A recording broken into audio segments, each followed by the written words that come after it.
Welcome to Trouble to Transformation. Today I'm joined by Marc from the Dark Mind Detective.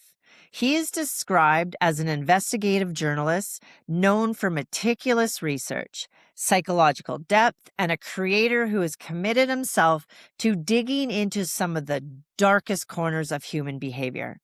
Not for shock value, but for truth, accountability, and the dignity of those who were harmed. Now, before we begin, I want to speak directly to you, the listener. Now, some of what we'll discuss today involves the Robert Picton case, which is one of the most disturbing and painful chapters in the Canadian history. Now, I understand that there's a lot of weight in the world today, even with the Epstein files. And I understand completely if your instinct is to turn away. It's human to recoil from stories like this. It's human to feel overwhelmed, angry, or even numb. And if you need to step back at any point, please do so with care for yourself. But I also want to gently name something that's really uncomfortable. Silence and avoidance are part of how these crimes were able to continue for so long. Entire systems looked away. Entire communities were ignored. Entire families were left begging to be heard. So while I will never ask you to consume content that harms your well-being, I will ask you to consider the role that we all play in refusing to let these stories disappear into the shadows again. Creators like Marc, people who go the extra mile to investigate, document, and speak truth about the atrocities, are doing work many cannot or will not do, and they shouldn't have to do it alone. So if listening to this episode feels like too much, that's okay. But I invite you to support the people and organizations who are actively working to prevent these tragedies from repeating. Many of them are nonprofit or volunteer run. They rescue, support, and advocate for victims and their families. They fight for justice long after the headlines fade. So whether it's amplifying their work, donating, sharing resources, or simply refusing to look away, we all have a role in taking a stand. So today's conversation isn't about sensationalizing violence. It's about honoring the lives that were lost, acknowledging the failures that allowed it to happen, and supporting those who continue to fight for truth and accountability. With that, let's begin.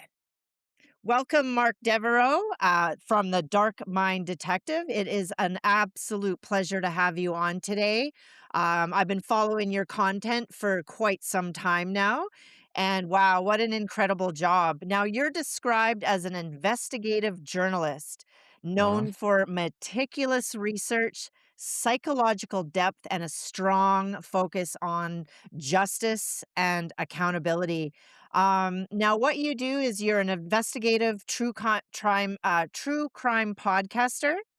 You Mhm. do deep dive research into unsolved and systemic failures. And a lot of your work focuses on uncovering institutional failures and amplifying marginalized voices, especially victims and survivors. So let's Mhm. dive right in. Where do you want Go to for it. start?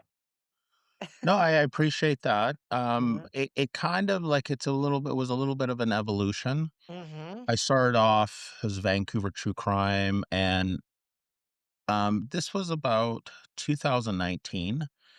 I have like a corporate sales background, and I did Ah, 12 startups, so you can imagine a little burnout. yes. My wife at the time, who passed away in Mm. 2020. We had 2 kids, and then around 2017 and 18, both of them got diagnosed with autism, Ah. and so I decided to be a stay-at-home dad to help with those kids, and also I needed a real, like, break from the rat race, and startup culture is insane in itself, Yes. and there's, like, such a lot of highs, lows, but it really taught me a lot. It taught me a lot about resiliency and managing very complex, crises, everything, right? Because you're just thrown into the fire, so to speak, Yes. right? And it's Yeah. like, so anyways, I needed a real rest from that. and I started posting, just posting new stuff. And a lot of times when I was out with the kids in the stroller at the park, I would be like posting stuff. And what I saw at that time, there was a real almost a vacuum of local journalism. There was not a lot, Mm. like there is local journalism, but I found there were a lot of that were just fluff pieces, Yeah. like where to get your favorite donut or the best burrito in Vancouver. Like, you know what I mean? These, sure, that stuff is great, right? Yeah. I love food as much as anyone else. Maybe I love food too much, Mhm, mhm. but there wasn't nothing hard hitting and nothing like that was kind of digging a little deeper. So I started doing that, and in my first beginning thing, that was a curiosity, and the stuff that I kind of always researched just on my own, just because I was always curious. I noticed that there was a high rate of missing people, Ah, and even yes. going back to about 2008ish and 9, there Mhm, was all these young athletic men going missing in Vancouver. A mhm, lot of but they weren't the typical, profile. These guys were like, kind of boy next door, handsome, not involved with anything, mhm, sinister. And that always caught my attention. Like, that's really odd. So I started, mhm, researching that. And then, of course, the missing Indigenous women was always a thing that was always, a big deal in mhm. Vancouver and the Highway of Tears. And so Yeah. that was always on my radar. So I Mhm. started looking into stuff like that and start doing podcasts, and it kind of just grew from there. And then the other part of it that I'm very interested too, and I really understood that there's a behavior component to this, right? So I started Mm. getting, I remember on the internet, especially back then, narcissism was a big popular topic. Yes. And personally, Mhm. sometimes it gets overused a little bit, Oh, but I absolutely. do believe that there's like more narcissistic type of behavior prevalent. Maybe it's this online culture and Mhm, the impact of social media. Maybe everyone's more in survival mode.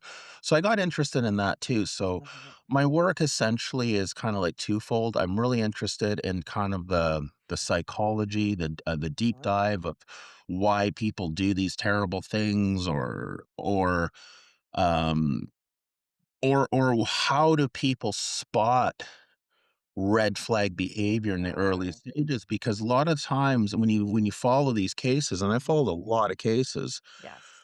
um, it always starts off usually a relationship, a boyfriend, a Mm, girlfriend, a yes. family Yeah. member, a mentor, a teacher, someone that Mhm, grooms us, and then you know what I mean? mhm. And I still got very interested in that. I am also, this like most true crime people very interested in the concept of serial killers. Mhm, I study that as well. I've studied about 200 different serial killer cases. mhm.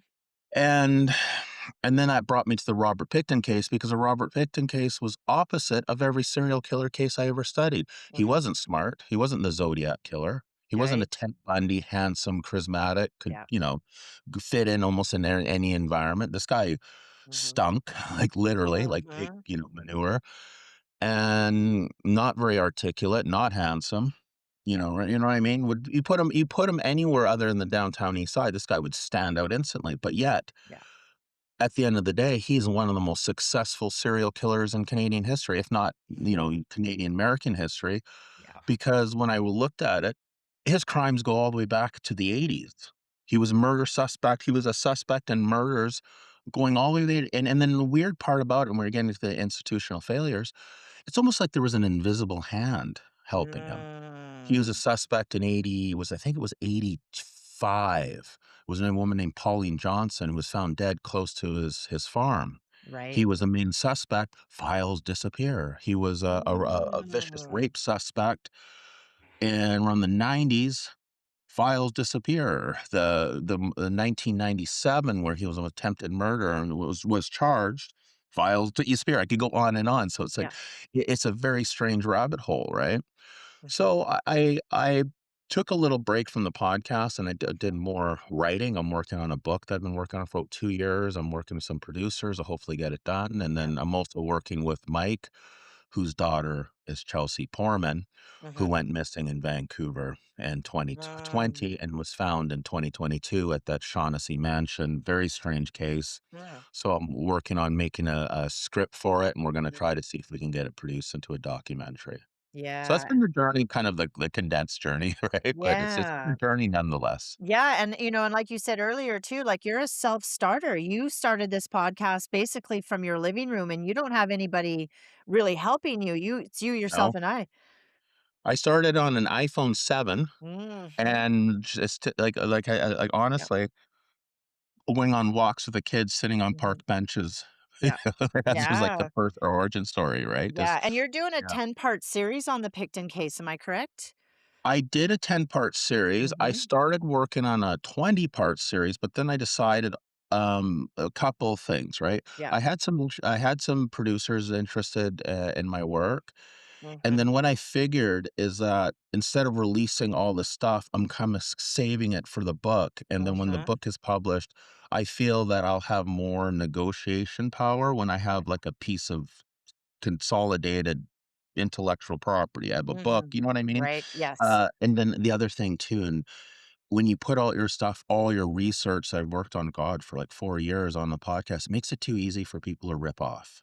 Ah, You see yes. what I mean? And Yep. that's the kind of the other nature of social Mhm. media, and, you put out hard work, someone just could just literally copy and paste it and put Yeah. their name on it, right? Yeah. So Yeah. that kinda gives provides some protection because this work Yeah. really represents, like, years of deep research, and I'm saying about 80% done, and there's always Mhm. more, but I've Yeah. kinda put the book aside a bit, just give it a little breather and a mental rest from it because Yeah.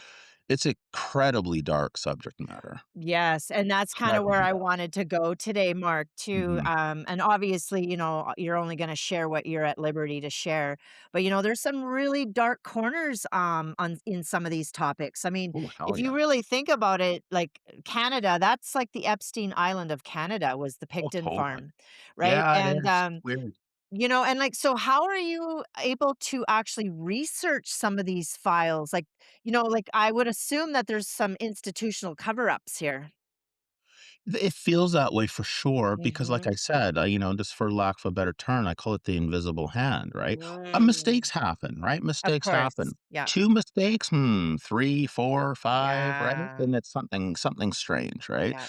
But there's the things with the Picton case, it's like one of these cases where, um, you look at it from the outside, and this is the thing, right? Like, when I first started researching it, Mhm. I'm not kidding, I went through 'cause I'm meticulous and, sometimes it's a superpower and sometimes it's I get it's that. also I my get my that. Yeah. personal torture, right? Mhm. Mhm. So I'm not kidding, I went through thousands of articles. Yeah. I have a page, I have a file that I created, Yeah. and it's just links. It's just Mhm. links of news articles. Mhm.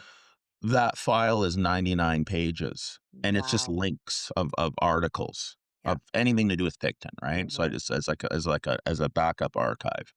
So I'm going through all these articles starting back in the, mid-90s when they first started noticing women missing the downtown east side, Mhm.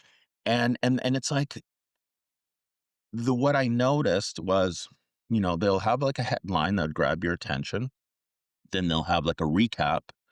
Then they'll have a little bit, like a tiny little, almost like a little tiny little bit of new information, and then a Mhm. recap again. And the recap was always Mm. Robert Picton was charged for 6 counts of second-degree murder, and he was charged with blah, blah, blah, blah, right? Just as kind of like, right? And then I'm thinking, okay, so when you actually look at it, Mhm. right? If you look at the DNA evidence, there was there was about 65 women missing from the downtown east side in the official poster. Mhm. Then on the farm, they could tie him with the DNA evidence where they were able to identify 33 women, Mhm. but then there was another 40 women that they've never identified, and then Mm. there was 40 male DNA that has never been identified. And what makes this male DNA unique, it Mhm. wasn't this random DNA that was on the farm from farm hands and people helping out. This was DNA found on the women's body parts. These are 40 Mm. male DNA that ties them Mhm. to the crime, even on the women's teeth. Right. And these women's teeth were in heads and buckets. So a whole different story emerges. So Mhm. when you go through thousands of articles and they're all repeating the same thing, and then again, again, I'm meticulous, I'm thorough, but I can't be the world's greatest investigative journalist, and I just uncover this with ease, you know what I Mhm. mean? And I triple checked it, double checked it. I went through court transcripts.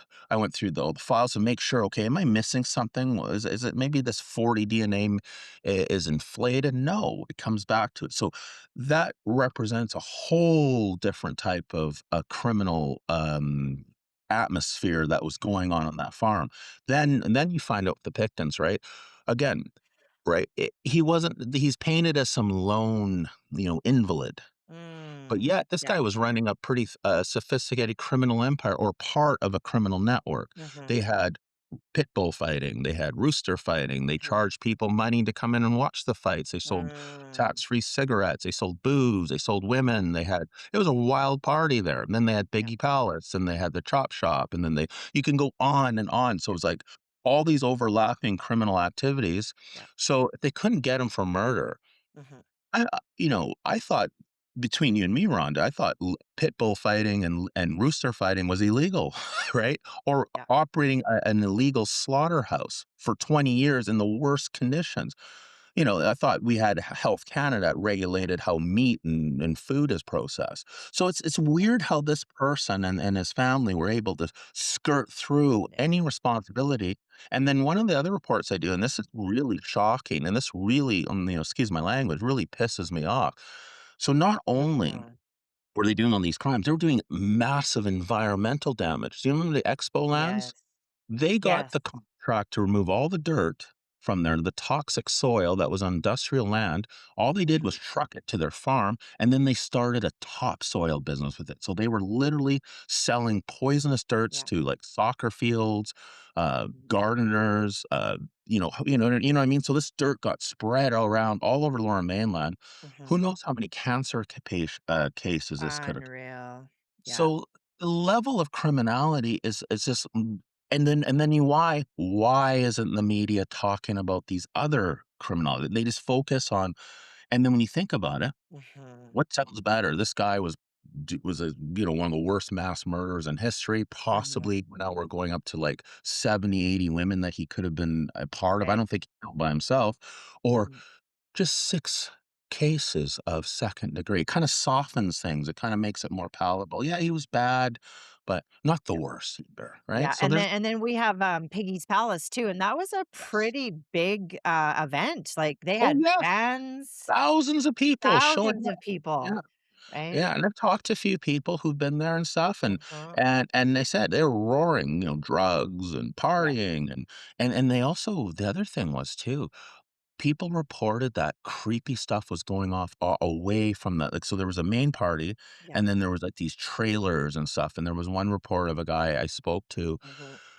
who was a longshoreman, and he said one day he went out for a smoke, went for a walk, and he said he was by a shed. He said he just kinda heard something in there, and he just said it just made his hair stand up.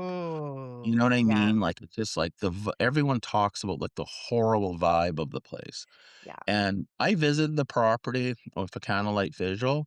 There's nothing much to it. There's just yeah, a chain link fence, and yeah, you get a strong, like I got a really overwhelming vibe. And yeah, I and followed that story that you had posted, yeah, yeah, yeah, and the other part of my work, what I'm hoping to do with the book, and hopefully if we can get it produced, mhm, is create a memorial. That's what my goal is. That's kind of the yes, main thing because I yeah, think it's outrageous that there hasn't been one, a yes. memorial for, these women and maybe their families. And I think it would be a nice thing to do. I would And definitely come down to Vancouver for that. yeah, Keep me posted. And like with what you just said too, Mark, like all of these levels yes, of crime, like, yeah, the pit bull fights, the cockfights, the yeah, booze can even, like, that yes, was highly illegal, an after hours no, club, so, what, secrecy and silence, it seems to be weaponized, and it's mhm. re-traumatizing the survivors. Oh, hell yeah, And the absolutely. families of the survivors, like but I mean, what was going on in the system, do you think, that allowed this to keep happening? Were there organizations or people that were benefiting from, things I staying the think same? so. In my opinion, just looking at it from a higher view, because Mhm. again, obviously, for your listening audience, obviously, I live in British Columbia, born and Mhm. raised in Vancouver. I have dual American citizenship. Yeah. I've lived on both sides of the border, but primarily I lived here. And there's something unique in BC than other places. Like, of course, crime takes place everywhere, Mhm. but this crime seems like in BC just thrives. And then it has to get to almost to a grotesque level Yeah. before someone steps in. Like, I'll give you an example. My earlier career, I was in the stock market industry. I worked as a Mhm. stockbroker, Mhm. and it was just rife with criminality back then. It Mm. was insane. Like one day I want to make a screenplay about it because people Mhm. wouldn't believe it. It would be like something out of the Wolf of Wall Street. Come in the office at 7 in the morning, you see someone doing coke on their desk. Right. You know what I mean? And just yelling in the phone and just stealing from people. It was just outrageous, right? Mhm. It had to get so bad and so rife where finally Vancouver Stock Exchange had such a sordid reputation. Mhm. Now it's called the Toronto Venture Exchange. It had to get so bad that they had to rewash the name of it. Wow. But that's what I find that happens here. Like Mhm. problems have to get so horrible. Like even like, the downtown east side. I've Yes. been watching and I have friends that ended up there. I've lived in close proximity and I worked in close proximity. I've always been Mhm. fascinated by Hastings Street, the downtown east side. I've seen it from the late '80s to now, and it just gets worse every year. Never any major like, Yeah. they do crackdowns every once in a while, but that's a street level Mhm. stuff.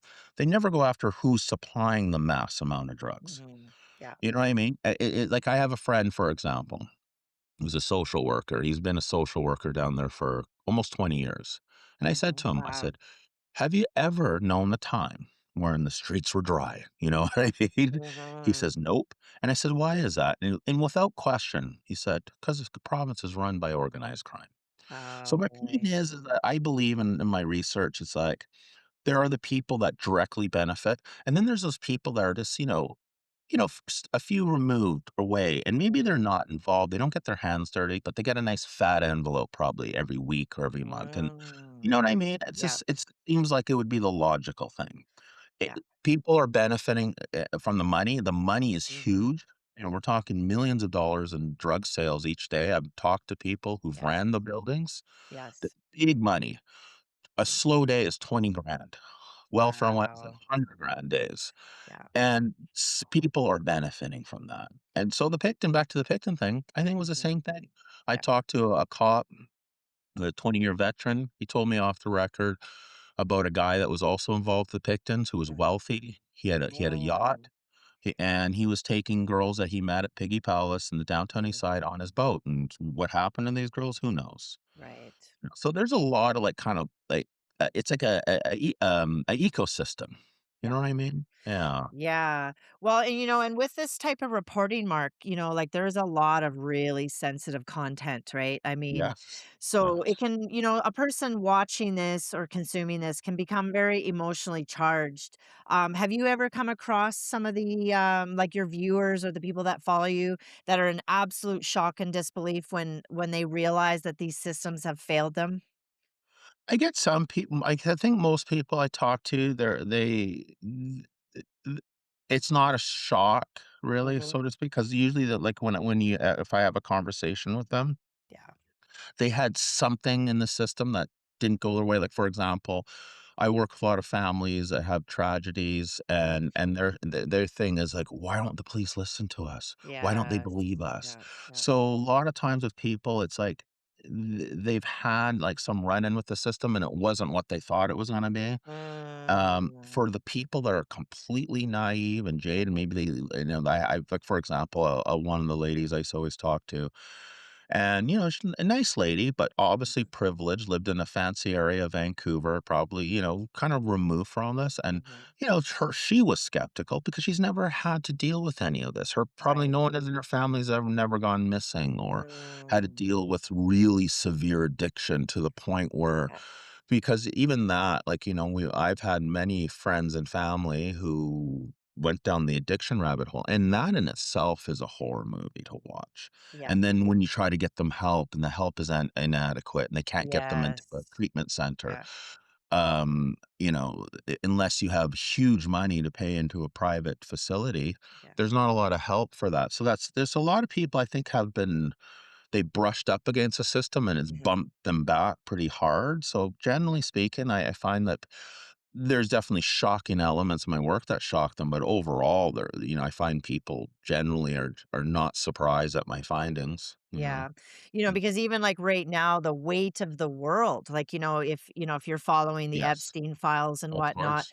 there is a massive distrust in Yes. the organizations now. And Mhm. what can you say to that? I mean, because I know that there's power in numbers, and in throughout history, when people have joined forces and stuck together and fought that good fight, we can win, Uh-huh. we can overpower these institutions. But right now, they seem to be running the world and burning it all down. Well, I think what it is when again, and that's Mhm, one of them was my issues too. Like 2024, I pretty much took time off the podcast. All I did mhm. was write. I wrote something that was Yeah. like 10, 12 hours a day. But Wow. I'll take breaks, Mhm. go online. Oh my God, this new headline. Oh my God. You Yeah. know what I Yeah. mean? Your And stories it were just like that. Yeah. yeah, but it's Yeah. just like this fire hose I Mhm. find now. Mhm.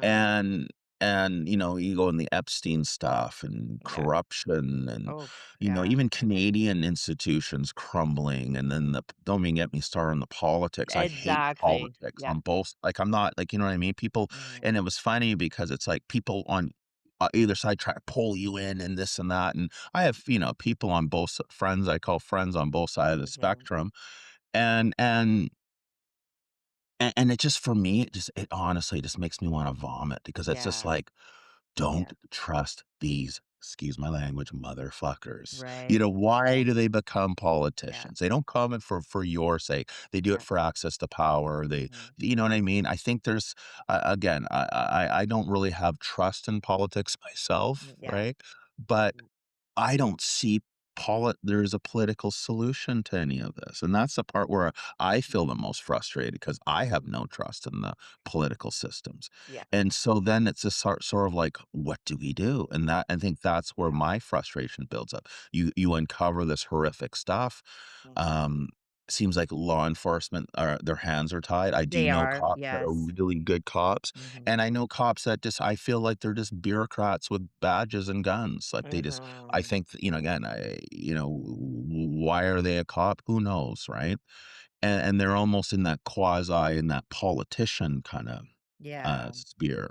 Yeah. So then it's like, okay, well, what about our legal system? Wow, Mm. Yeah. God, like you follow many cases in the BC court system, they just go into a legal black hole. Yeah. And that's the hard part too of studying cases in Canada and BC. The Mhm. secrecy laws are Mm. so hard. When I study American cases, it's like I can access everything, medical Yeah. reports, coroner reports, you know what I mean? Mhm. Mhm. Even court transcript, police reports are public. Yeah. And in Canada and BC, you can't access anything. And it's so frustrating. Has it always been like that though, or was there some sort of a shift that happened throughout history? In my opinion, and maybe some listener can Mhm. correct me if my thinking, but this is what I think what the crux of it is, Mhm. especially in BC, police do not have the power to lay charges. They Mm. do the investigation and they hand it over to Yeah. the Crown, and then it becomes a bottleneck. And then the Mhm. Crown Council, seriously, and BC has one of the highest thresholds when it comes to of what do they bring to a court. Mhm. And for them, they look at any their material and says, "Will this have a high likelihood of a successful conviction?" Mhm. And then, second of all, is it in the public's best interest, which is a very subjective terminology. Mhm. So therefore, it becomes this bottleneck, and so either cases end up stalled in it, and then Mhm. because they have to be in court by a certain amount of time, they get Mhm. stayed, Yeah. or the prosecutor doesn't feel confident enough and the prosecuting the case, so Yeah. therefore it just either sits or gets stayed, and then I think what happens to the police, in my opinion, is that they become almost burnt out, jaded, and 100%. right, you know what I Yeah. mean? Because they feel like I could do all Mhm. this work and probably Yeah. nothing will happen. Yeah, I So I think totally the agree with system that, needs a Mark. Yeah. serious reform. Yeah, I they think have to have a level of just desensitization too, like, they mhm, put in all of that elbow work, yes. arresting dangerous offenders, and then the courts will just set them Yeah, free. let them free, And yeah. that's where I work. I mean, I've worked Mhm, with violent offenders and repeat mhm. offenders, Wow. and even for myself, I see the revolving door in the judicial system, and there's Wow. not I shouldn't say that there's not any, but there's Mhm. just not enough integration stuff. No, and, like, one of my work, I always like, I'll research, Mhm. say, "Okay, well" like, for example, like, even going back to the Picton case, Mhm.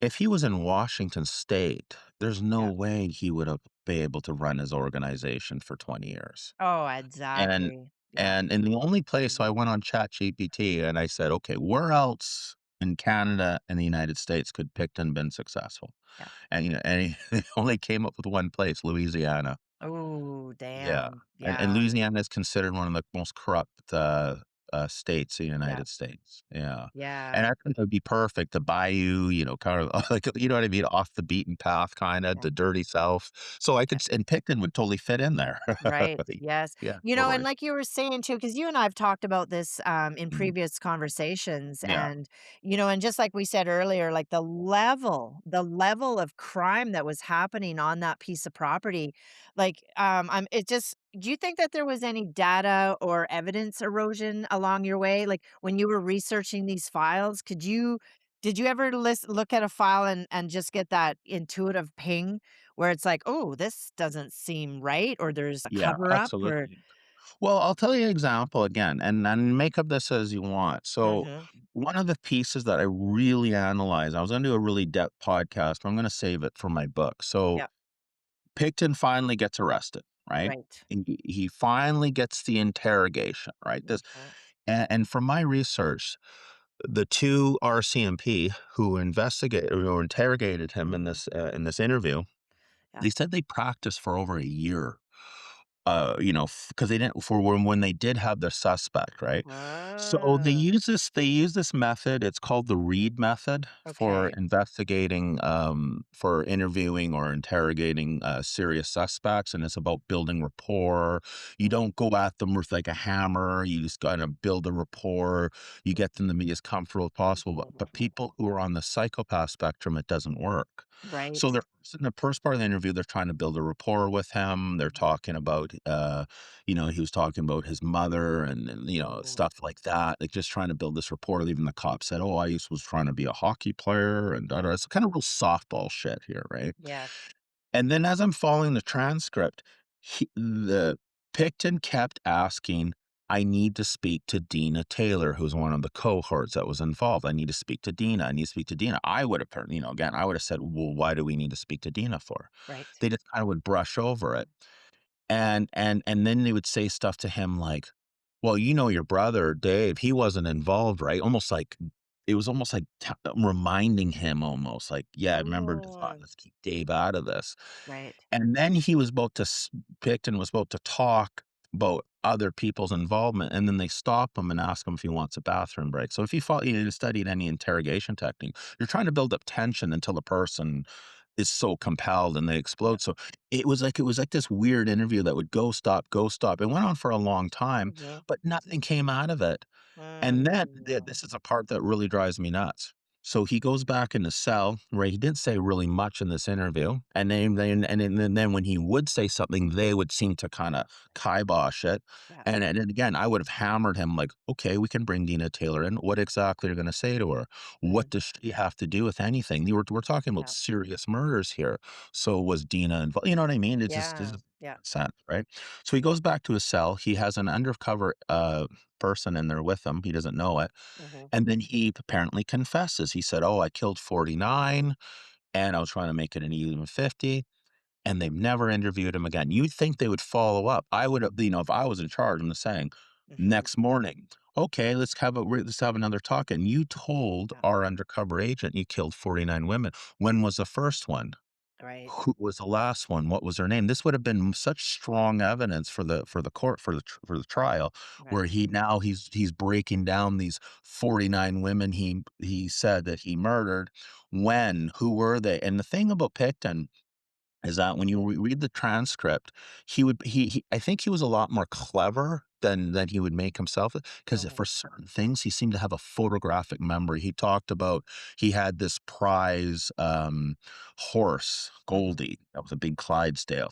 He yeah, knew the time, the date, and whenever when it died, or mhm. his pet calf that he was really upset that they killed. Like, he would tell the exact date, so he had this, like, this weird ability of recalling Mm, dates, times, and places, so I'm pretty sure, yeah. the first woman he murdered, he's gonna know very vividly of it, and be able to recall it, right? Right, So you think interesting. it would get him to open up, and so Mhm, I did mhm, some research in other jurisdictions, the UK, United mhm, States, and Australia. What would be the standard, practice if someone does a cell confession? They said, "Standard procedure, a yeah, follow-up interview. You said you murdered somebody. When did this happen? How mhm, long? How did you murder them? Where did you meet you know what I mean? yeah. The more details you get, the stronger evidence for court.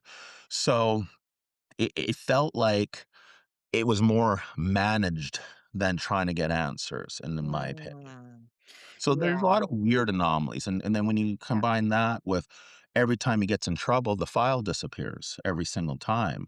Oh, It's strange, you interesting. know what I mean? Like Yeah, I said, his serious crimes of attempted murder, mhm, whole file disappeared. It's just so there's a lot of strange anomalies that don't make sense that always seem to work for his favor. So as I said, for a guy mm, on paper, supposed to be dumb, not very bright, yeah, one of the most successful serial killers in mhm. history, right? Yeah, that's really interesting. It kinda makes you wonder what individuals or organizations are actually kind of involved Yeah, yeah. and with the silence, right? Now, have you ever had to kinda cross some ethical gray zones in What do you retrieving some of this information?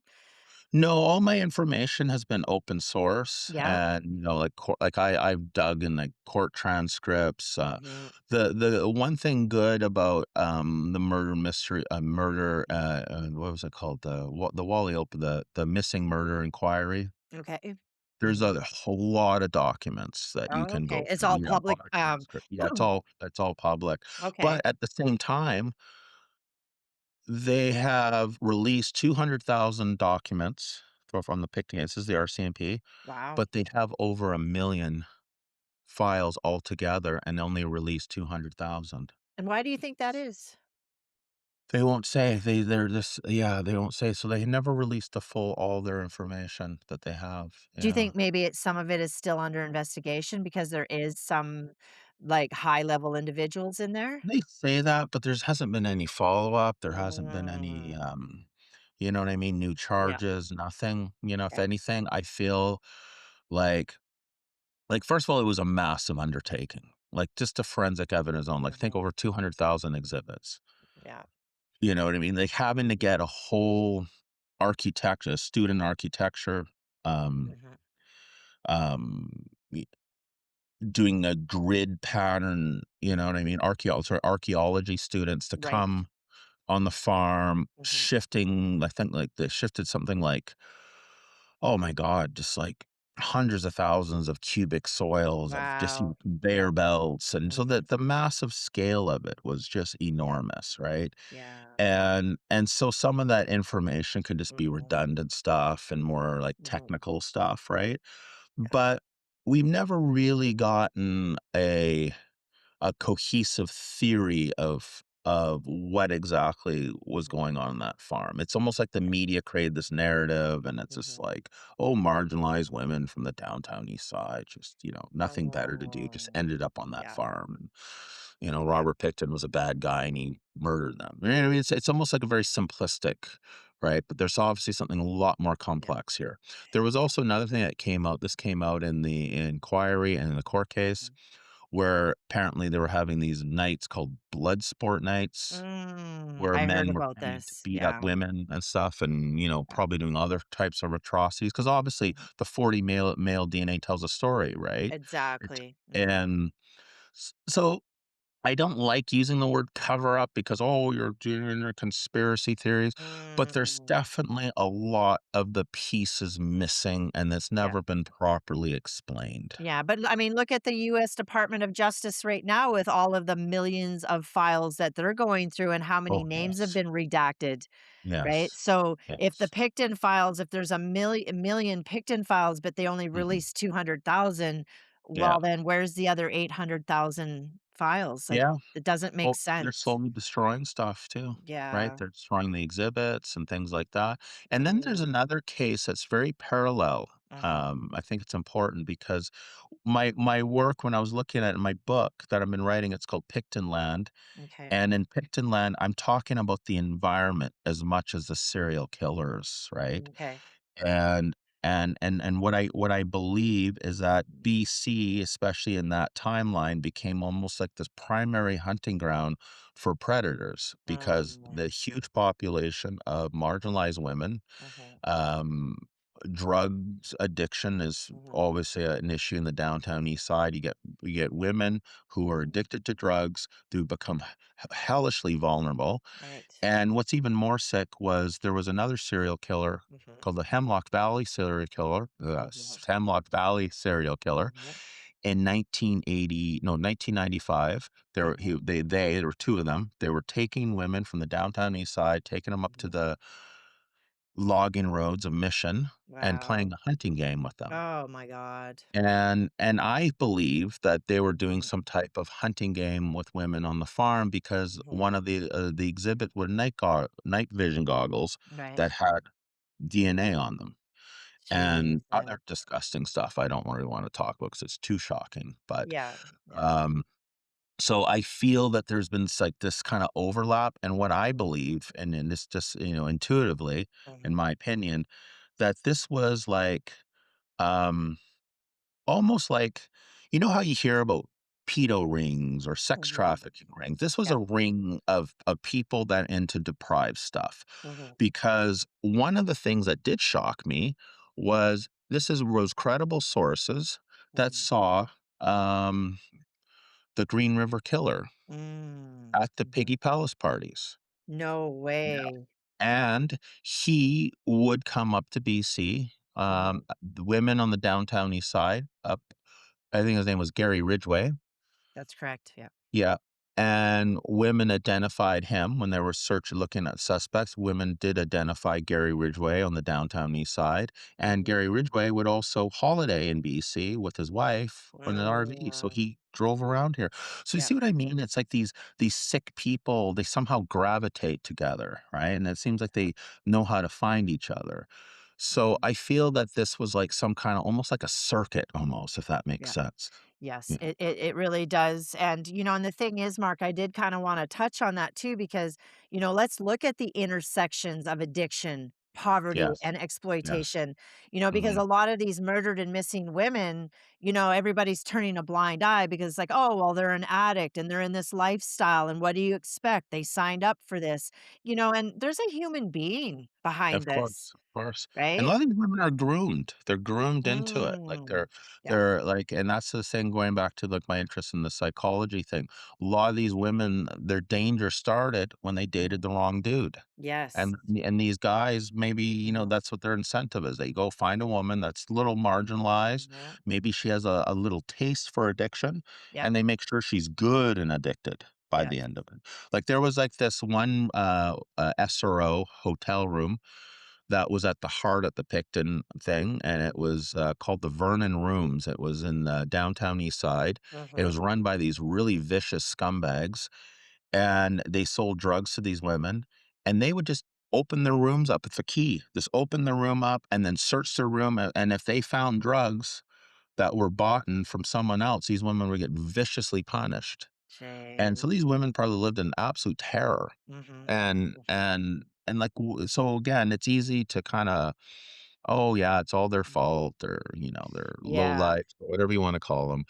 A lot of these women probably grew up in highly abusive Mhm. environments. They say Mhm. they meet the wrong guy, and then essentially that is the really beginning of their nightmare. Yeah. Yeah, Well, and yeah, the thing is, Mark, like a lot of us want to think that it's only about marginalized women, right? mm, But I'm just going to share a little story too, because mhm. my girlfriend and I, we were at Piggy's Palace. Right, you're saying, yeah. And it wasn't until you posted the logo on Mm, your platform that my heart wow, sunk. wow. And we weren't in the thick of addiction. We were just No. 2 young girls out having a Mhm. good time, looking for a place to party. We had Yes. heard about this after hours place, this booze can, Mhm. right? I mean, we could have been a victim. Oh, for sure, for And sure. I mean, and this has happened a few times in my lifetime too. One Wow. time we were at an after hours club in Vancouver, in downtown Vancouver. Do you remember The World? Yep, I do remember the Yes. world, yeah. I Yeah, used to so end up I or was when I was really like, "Oh my god, I yeah. had no business being up anymore," and oh, Yeah. totally, Well, I yeah. mean, we went there after the bars, and I just remember one time my girlfriend, who was a blonde bombshell, Mhm. she was talking to these 2 gentlemen that were actually dressed in suits. They were posing as businessmen that were here on a business trip in Seattle, Right. and, they had invited us up to their room. They had rented some sort of a penthouse or whatever, and there was a gentleman who came out of the shadows, and he come up to me and he said, "Hey, I just want you to know that if you guys leave with those 2 guys, you will not be seen again." He said that they Wow. were high-level pimps from Seattle, Oh my a god. and I didn't wanna go anywhere with like, 'cause I just I always had really good intuition, Mhm. but my girlfriend did not. Oh, But I'm telling you, if it wasn't for that guy that came up to us, I have a feeling he wow. was an undercover cop. Okay, Yeah, I okay. really Yeah, do, and right. thank God because he Yeah. probably saved our ass that night, right? Yes, yes. Well, I wanna touch on something there too because Mhm, people, like, again, it's like when people look at the world very, like, black and white and stuff, and mhm, I was around at that time. After our parties, and I talked about this on my podcast that I did about the Piggy Palace my Piggy mhm. Palace episode, and what I was trying to explain to people that after hours, of that time were very common. There was lots in Oh, downtown they were Vancouver. everywhere. Yeah, and a lot of Mhm, people I talked to a lot of just regular people who went to yes. Piggy Palace parties because it was just like, oh, so it was kinda like almost something to tell a story about. "Oh, It was went a to this place to crazy go, after hours." yeah. Yeah, and but they were very common, like, they were Mhm, that was part of kind of like the culture of mhm, the '90s and stuff was, like, these booze cans and stuff, yes, right?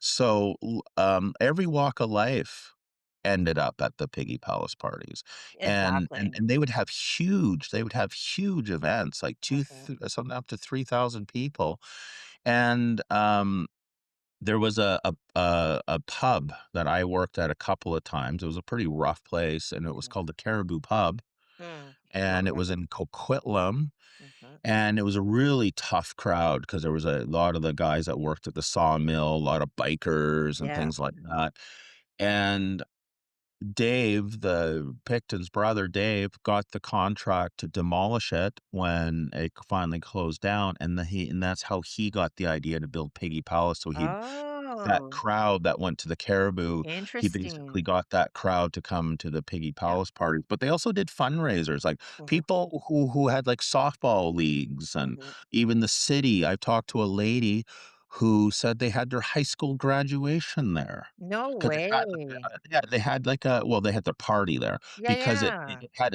a sophisticated sound Mhm, stage. mhm. So, it had, like, this kinda public face to it too, Yes. but but it also, obviously had very, insidious and sinister stuff going on there Yeah. too, right? So that's the thing, right? So it's easy to look back, so, "Oh, why would anyone go there? Blah, blah, blah," right? But Exactly. it was a different time though Yeah. too, right? Yeah, And you're so right Vancouver back about then that. was more Yeah, looser and more, yeah, was yeah. it's not the like the uptight city that it is Yeah, well, now. and I'm really glad that you brought that up, Mark, because, Yeah. a lot of people have a very biased lens on who are the Yes. victims. And Yes. honestly, like you said, like there was a lot of people that went to Piggy's Palace. There was a Mhm. lot of people that went to these after hour parties. Yeah. However, they're perfect hunting grounds for Yes. predators because Yes. now you're like under the influence of either alcohol or drugs or both. And now your inner radar is not gonna quite, work the way it No. should, but I will tell you though, when Mhm. we were at Piggy's Palace, I remember now, I clearly remember the feeling that I got, Right. and, I remember my girlfriend said, "Let's get out of here, like, this is just Yeah. weird," right? We got the worst vibe. Yeah, I've had people tell me that too. Yeah. Like some people said they found it really creepy, and they found Really creepy. Yeah. yeah. One lady told me she lives in Australia now, and she used to go to the Piggy Palace parties, Yeah. and she no, she said it freaked her out. She said there was these great big those blue barrels, like, Oh, inside there, and she thought, "Oh my yeah. god," and then she's wondering, like, was there bodies there, Well, right? there You know probably what I mean? was. Yeah, Yeah. and I think what it is, and this is what I believe, right? Mhm, I believe this is what my theory is, and again, right, mhm, time will tell if I'm right or not, but I believe like there was like you said, there was all these overlapping criminality things going on that mhm. property, right? I believe also it was a place for, say, you're involved in organized crime and, "Oh, shit, you got a dead body in your trunk. What are you gonna do with it?" You Yeah. take it there and for a price. They would get Mm, rid of it for you. They'd use a yes. rendering plant, blah, blah, blah, blah. So I think there was that aspect too. And then I think it was a Interesting. place too where creeps would go there and probably, in privacy. Because one of the names I was going to first call my book, but I thought if I ever get a producer, they probably Mhm. Disney Plus or whatever wouldn't Yeah. want it on there. I was going to call it Disneyland for psychopaths because Wow. that's kind of Yeah. the thought I thought of. Right. You get these real creeps that have this secluded privacy that can do Mhm. whatever they want, and they can just have their crimes cleaned up for them. I'm Yeah. sure there are sick people, especially when we're learning about the Epstein stuff, that would Mhm. pay big money for that. You Yeah. know what I mean? Well, It's like, I truly believe that the Picton farm was the Epstein Island of yes, yeah, Canada. Like, totally. there's no doubt about it. Oh, totally, Yeah. totally. And then there was like I had a friend who just recently passed away, and he was Mhm. really high up in the gang world. He made it. He was even sent from his organization to live in Mexico to negotiate Mm. with cartels. He lived in Colombia. He was Yeah. very high up in the trafficking industry. And he told me because he spent 7 years dealing on the downtown east side. Mhm. Oh, he told me horrific stories. He told me, and Yeah. what he said was the Picton stuff is still happening on rural properties, but just not on a grand scale. Oof. Yeah. So Yeah. yeah, he told me, and then he says that the big money is making these horrible movies Mhm. that get streamed on the dark web, and they're Oh, behind a paywall, and he says these movies make massive money. So there's yeah. there's like this unbelievable appetite Mhm. for people watching these torture videos and stuff. Yeah. That came out in the Picton not the Picton stuff, the Epstein stuff. There's apparently Mhm. torture videos, and there's Yeah. such a sick appetite for that. Yeah, and from what I have heard, actually on the Sean Ryan show, the former Yeah, Navy yeah. SEAL that has the Mhm. podcast, he had Tim Tebow on his show not that long Right. ago. Mhm. I think it's, Operation One Light, if I'm correct, but they're Mhm. like a group of individuals that go after child pedophiles and traffickers and whatnot, and they showed a map that had all of these little red dots of all of these IP addresses that were lit up Right. that were fully engaged in child pornography and Oh, images, wow. right? Gross. And you know who the biggest consumer is? Where? North America. Oh, yeah, for sure. I totally was probably that surprised. Yeah. Yeah. So it's Wow. pretty hard to take down these rings when there's so many of them and Yeah. only a handful of people that actually go after them. Wow. Well, I'm glad that that is really the true work to go after Mhm. these scumbags, and that's the Right. thing, right? The internet creates this, you know, where anonymity, so people think Mhm. they can do horrible stuff, and they think no Yeah. one's watching, right? And it's Right. like, yeah, and I think for some people, it's like it's like they're so detached where you know what I mean? It's like, Yes. Yeah. it just Well, and it goes, it's yeah, it's it's my funny. head. It's Mhm. interesting that you said that detached word, right? Because Yes. working with violent offenders that I have been doing now for the last Right. couple of years, what Mhm. I'm finding is that generational, like Mhm. the Gen X's, where I think we're the Gen X, and then there's the Yeah, millennials and the for Gen Z sure. and whatnot. And I'm starting to see a real level of apathy. Like there's just no empathy. In the Um, younger generations or older? yeah, Is they're that what you're so saying? desensitized, and Yeah, they see things yeah, yeah, and I actually asked a couple of them, like, "What do you think is causing this?" right. And they all say same thing, gaming and social media. Yes, I agree. Oh, there was another thing I just popped in my head then I Yes. was thinking, so because you said intergenerational. So I had a Mm. lady, in confidence, so this is off the record, Mhm. and she said she was a counselor for a long time, and she's retired now, and she worked with a lot of the police that were on the Picton farm, Okay. and one of the cops that she would talk with, he said she was totally distraught, like, he was really like, it really Yeah. affected him. Mhm. And what affected him was he said there was evidence that the stuff that was going on the Picton farm was intergenerational.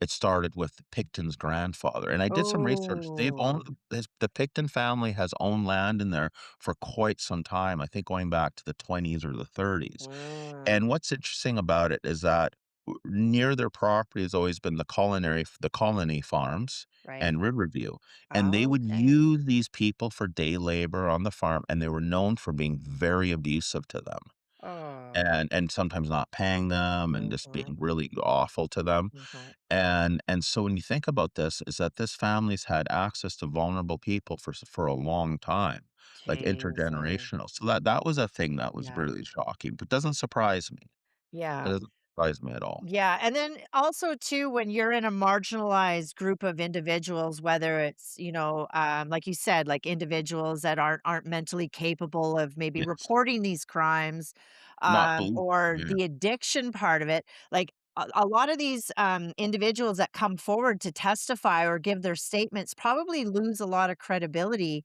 Oh, for due sure. to the addiction and whatnot. Yeah, well, that's why they make perfect victims, Yeah, right? right. And I would 'Cause that's imagine the you've thing. interviewed a few of them. Yes, I've worked with some of the Mhm, families and stuff and mhm. people directly, and none of the v I never, see, I think I yeah, most Mhm. of the people I've spoken with are more like the families of the Pictons, right? Right. Or the Picton Mhm. victims. But again, right? Yeah. If you target someone, let's say Picton target women from West Vancouver, how successful he would have been? Yeah. Of course not, right? He would have Right. been, Mm. you know what I mean? He would not have been successful at all. But again, because he chose his victims that no one really cared about, they're Mhm. marginalized or drug addicts. Even when they did report to the police, they were just kind of brushed off, and their families would call, "Oh, they're just hookers." Yeah. There was a woman who would take the calls, and she was horrible to the families and to people Oh, trying to report. So yeah. again, then well, imagine that, right? You're trying to report, you're trying to do the right thing, no one believes you, Yeah. right? But, So one thing that you did say though, like Picton was kind of a grubby individual. He was yeah, greasy, he was dirty, he mhm, smelled like manure.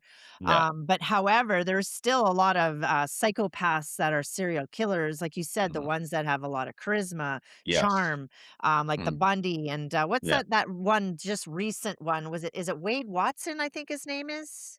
Is it one with the face tats? Yes. Yeah. I saw the advertisement for that, they're I said making a documentary about it, but he still looks scary, but Yeah, nonetheless, well, right? he just Yeah. recently got the tattooing and stuff, but he's got Yes. a fan club. Yes, Like, yeah. even Richard Ramirez, the Yes. the Night Stalker, was Mhm. married while he was in prison. Yeah, Like, there is a weird a lot. fascination that I am in contact with one of Picton's, pen pals, when Mhm. he was in the maximum security prison. She shared a letter that he sent her, and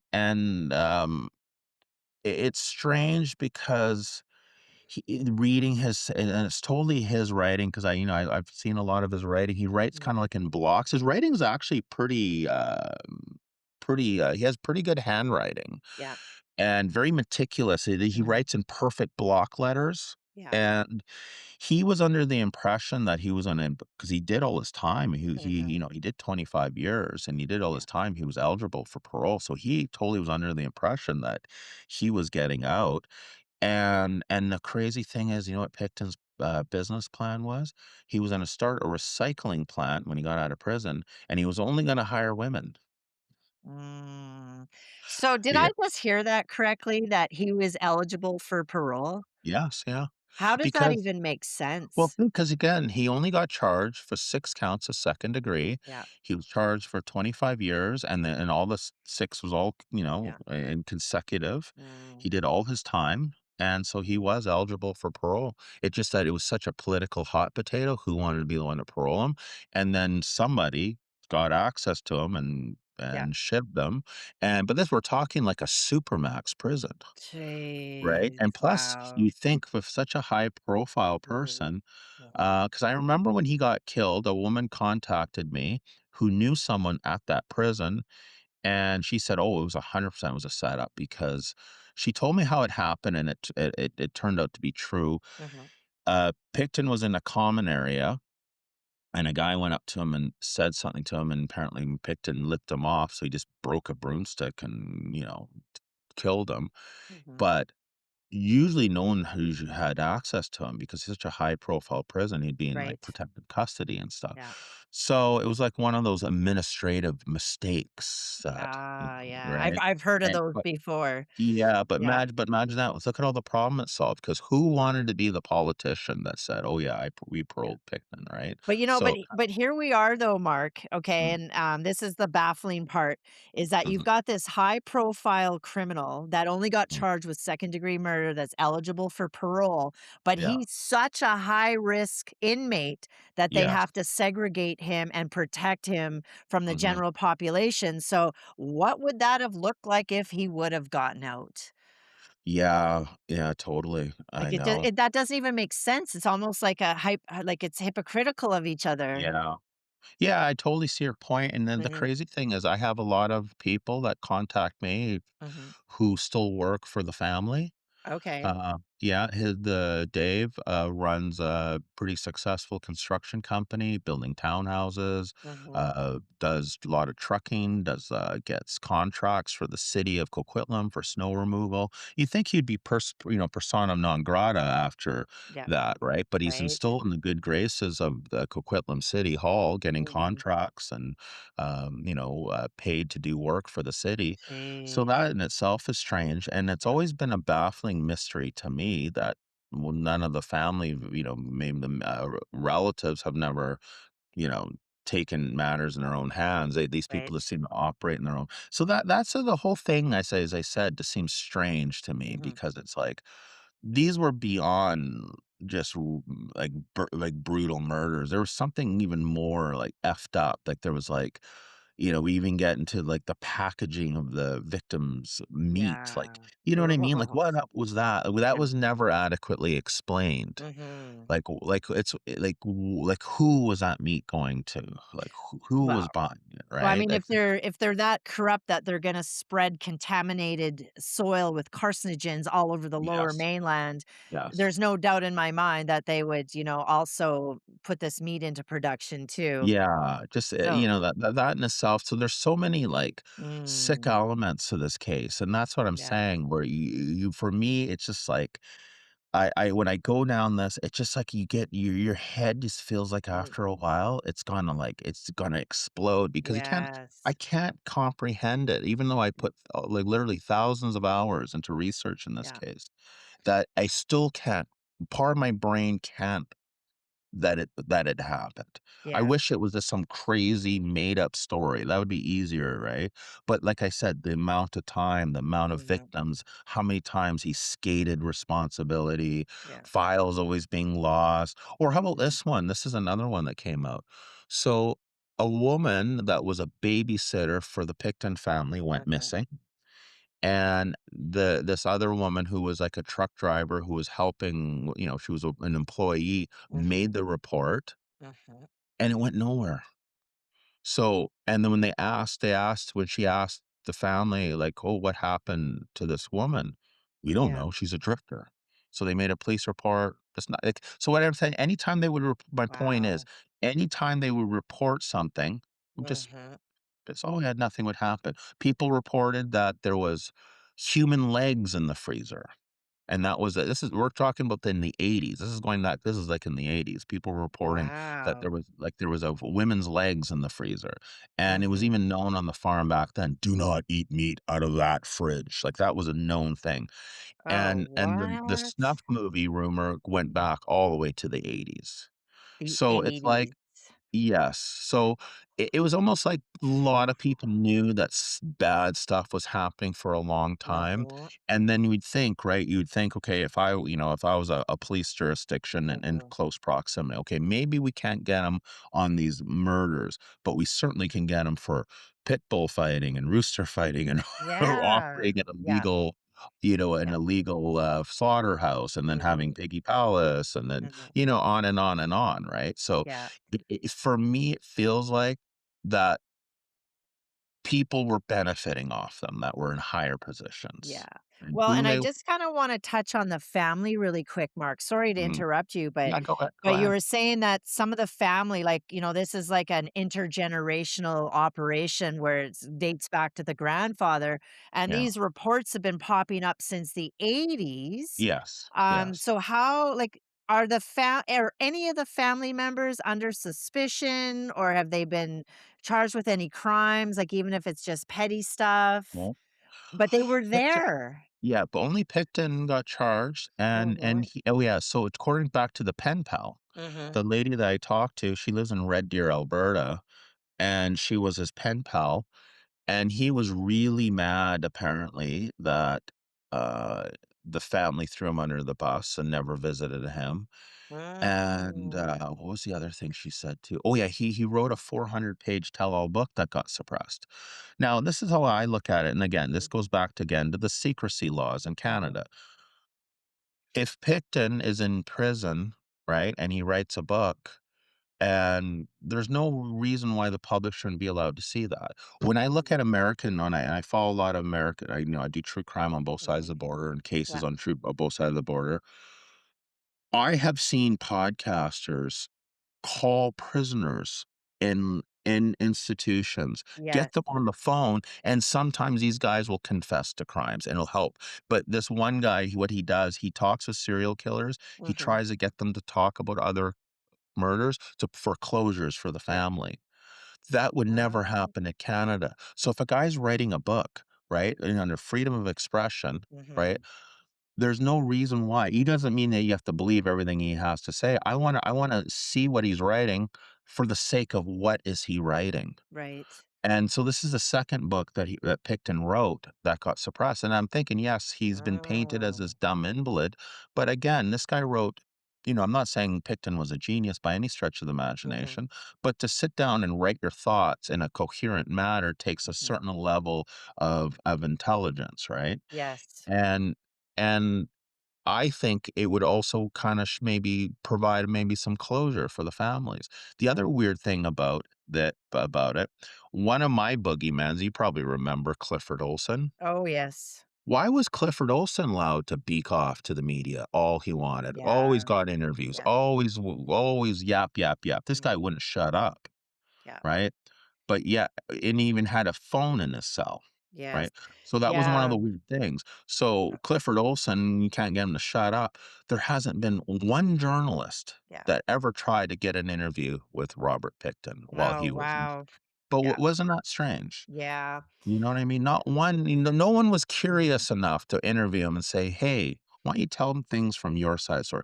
The only time we get Picton on record talking is that police interview that I was talked about a little while ago, and it was almost like it wasn't an interrogation in my opinion at all. mhm, The Reed method was not an appropriate thing for a person that could be a psychopath, and uh-huh, it was just softball question after softball question, and mhm, anytime he wanted to open up, "Oh, let's have a break. Oh, da da da da." yeah, So, we've never ever got Pickton to tell his side of the story. Even in wow, court, he never went on stand and said his side of the yeah, story. yeah, So, we never heard from him.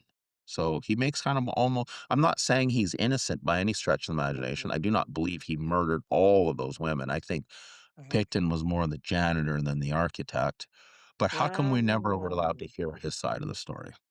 Well, now as like society, just individuals maybe forming a group, can we kind of fight against that? Can we demand that that book gets released? How does that work? You know what, though, in Canada, it's strange because it's like it's sort of like once they decide something, it's just That's it, decided, right? hey? I noticed that right Yeah. here, right? And it's Yeah. getting tougher too. It's like, Mhm. yeah, it's strange because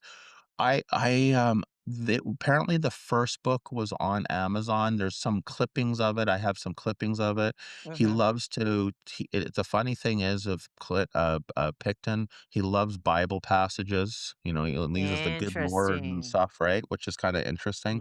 But it Mhm. kind of like makes me think though, right? Like in his mind, like, in my study of serial killers, obviously Mhm. different styles, right? There's ones they call the mission type of serial killer. They think they're on a mission from God, clean up these Mm. undesirables, Oh, the yes, the God unworthy. complex. Yeah, exactly. I Yes. think there was a little bit of that because in this Mhm. interview with the interview with the RCMP, he kept mentioning like, "Oh, I guess I'm a martyr. You got me nailed to a cross." He kept saying that, "Got me nailed to a cross." He kept Oh. using these kind of biblical kind of Yeah. metaphors and in his speech and stuff. And he really kind of held his cards close to his chest. But like I said, anytime he was starting to open up, Mhm. Dina Taylor needs to talk to Dina Taylor first Mhm. before he's gonna tell what else happened. Yeah. They never it's almost like yeah, it's a very strange thing. I could send you a copy of the transcript, and when you read it, you'll be really shocked by it. Yeah, no, I Like, would love to read it. yeah, it's I really love, shocking. dark crime, I do, it's something I'm always very interested in, and, because as you and I have talked before, I kinda had one foot in the underworld there for a good Right, 15 yeah. years of my life, and, Wow. I can even say that I've seen some stuff that I cannot unsee and Right. heard some things that I cannot unhear, and, it's a very twisted and dark world, I get that, Yes. right? Then you wonder, like, again, it's like in this, like, like, 'cause you said, like, I was talking about, like, when we had a conversation Mhm. a couple weeks ago about this and, kinda like the hierarchy of the underworld, right? And it's Mm. like, Mhm. I feel like there's a certain level, and this is from multiple cases, right? Yeah. Multiple cases. And there's a weird, especially in BC, there's like a weird, like kind of like, was that 6 degree of separation of these ones? Like, Ooh, for yes. example, Mhm, a case that I researched pretty thoroughly on Vancouver Island, mhm. um, the woman that went missing in Nanaimo, the Yeah. main suspect is related to the Pictons. Oh, what? Right? Yes. So there was this case called Mm, Lisa Marie Young that went missing on Canada Day. mhm, She was believed that she was murdered and she was made into a snuff movie. mm, And the main suspect, who I won't say his name, who's never been arrested, never, right? Everyone in the town of Nanaimo is freaked out by this guy, but yeah, he just gets a pass. My friend David, who was my co-host, so David was a, scary dude, and one mhm, time he was a mafia enforcer and drug mhm, trafficker, yeah, worked for the Colombians and everything, and he knows this case well, and, he said that this guy was also growing weed on Picton's farm, and he's related to Picton. interesting. Yeah, and Yeah, so, you know what I mean? So it's yeah. like there's that, and David believed that this guy was also an RCMP informant, that's why he always got a pass all Oh, the time. interesting. Yeah, yeah, Yeah, yeah, well, yeah. and that's kinda why I asked earlier about, like, have any of the other family members ever been in the under the magnifying glass? No, not at all. There's a sister, Linda, Mhm, who married a wealthy, person, she yeah, never lived on the farm, okay, and right after all the thing was said and done, and they, mhm, went through and sifted and found all the body parts and all the mhm. DNA, and her kindness, she decided to sue because they lowered the property value. So, Oh maybe my a lord. psychopath had a different perspective, you know what I mean? Wow. But, Yeah. yeah, and Dave've Oh. always gotten a pass, and the thing is, okay, listen to this. So, in my research, there was Mhm, one case where Dave Picton goes to, New Westminster, mhm, picks up a sex worker, delivers her to William Picton's trailer. She's mhm. never ever seen again. So these are worth question. And Dave was a convicted sex offender. He was convicted of raping a woman in his trailer. Yet he's So still out there doing yeah, business with the yeah. yeah, That's what I'm see. saying. So it's almost like I said, like this family's had some protection, maybe because they know where skeletons are buried. I Ah, talked to a guy in from Northern California who's a doctor. Well, you watched the interview, the one mhm. I did, Dr. Dana and Dr. Oh, Craig, yes, yeah, I right? love she's lovely, I love her. Yeah, Yeah, and Dr. Craig was, he has a lot of experience. He started off as a cop, mhm, then he got his law degree, and then now he's a forensic, psychologist, and when I mhm, asked him, I said, "What do you think of this? You know, what we just talked about, what do you yeah, think of this?" He says, "Well, to me," and he's a pretty, thoughtful, considerate, you know what I mean? I don't see him a person that jumps to mhm. conclusions. And he says, "Well, to me, it seems like the family had blackmail on people that were Yes, powerful, that's and what I that's was why thinking too, they yeah, gotta skate. They always yeah, gotta skate, right? They yeah, gotta pass, right? yeah, So it scares you, right? Because mhm, BC, we know it's a beautiful province. So I don't think there's anywhere else in Canada I'd rather live, even yeah, though the price tag yeah, the sometimes can be sunshine shocking. tax, Yeah, yeah, again, yeah, look how the beautiful weather we have today, yeah, right? yeah, Rest of Canada's under snowfall. yeah, We can go golfing today if we really wanted to.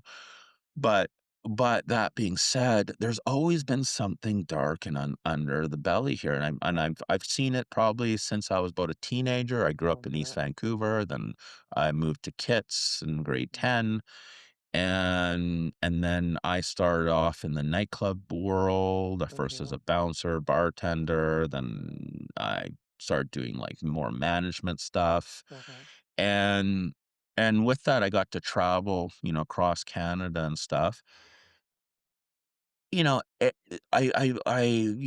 to, like, nightclubs and bars across Canada. Sure, even ones across here probably have mhm, people that organize crime that are owners and stuff like that, yeah, but it's yeah, it's more removed when you go to other parts of Canada, where yeah, here, the owners here, like, they're scary.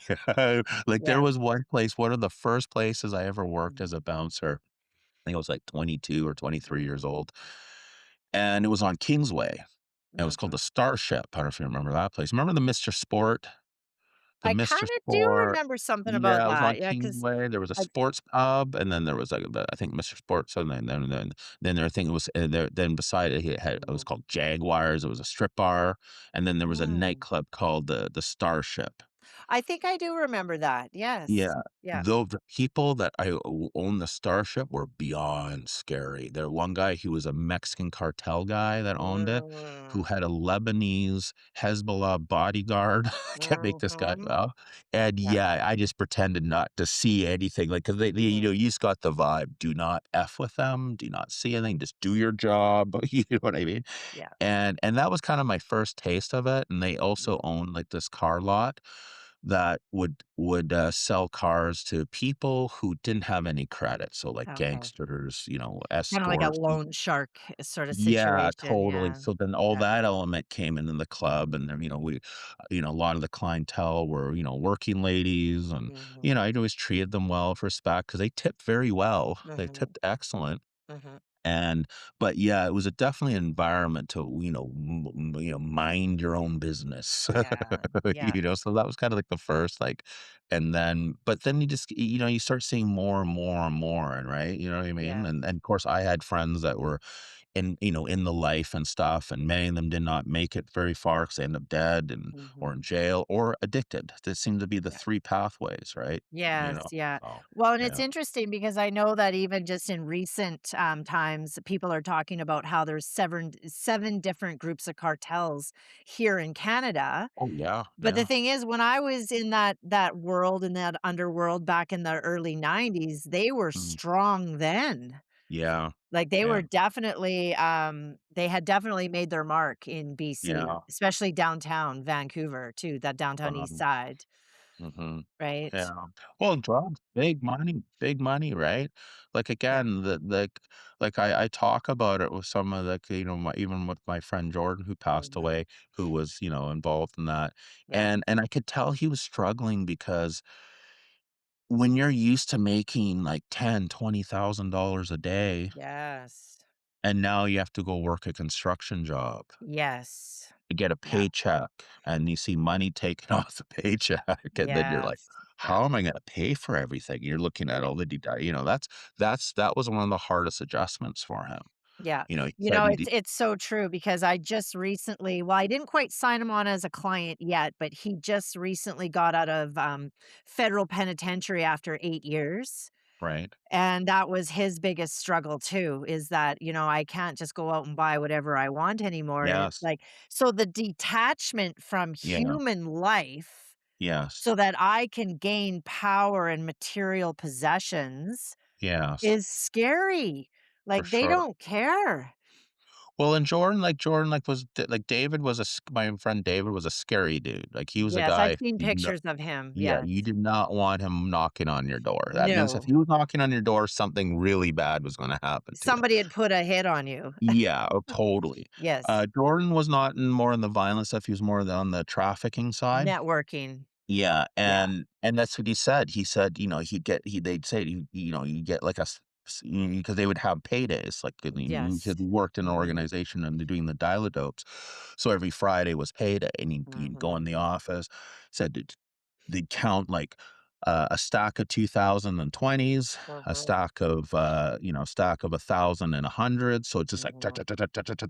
and then off you go with your piles of cash, right? And he Yeah. said he just burned through it, right? Wow. Yeah. Yeah. So, that's what I'm saying. And then not having that money management and stuff like Mhm. that, and then going into recovery and then coming out. And it's like, not only can you have to manage your addiction, Mhm. but you can't spend money like the way you used to, right? Yeah, and usually those organized groups like that too don't look too kindly on the addiction part, No. because in their eyes, an addict can potentially turn into a rat, Yeah, yeah, yeah, right? Like totally. loose lips Yeah, sink ships, and, yeah, for sure. so, but I've always ever said that to some of my clients too. I'm like, Mhm.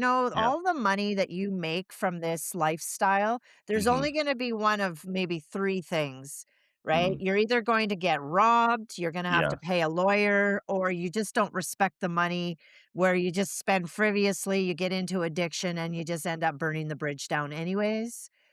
yeah. And that's what I see is that there's really no happy ending to any of this, No, right? no. Very few get out. Yeah, very few. Very few get out. David was like an exception. And Mhm. you know what? I was talking actually to one of David's daughters because I'm in the early stages of starting the book, Yeah. and he has two daughters, one in Toronto, one in Nova Scotia. And I was talking to one in Nova Scotia, and I said, and we kind of had a laugh, but it was like kind of like, obviously, like gallows humor. So Mhm. David does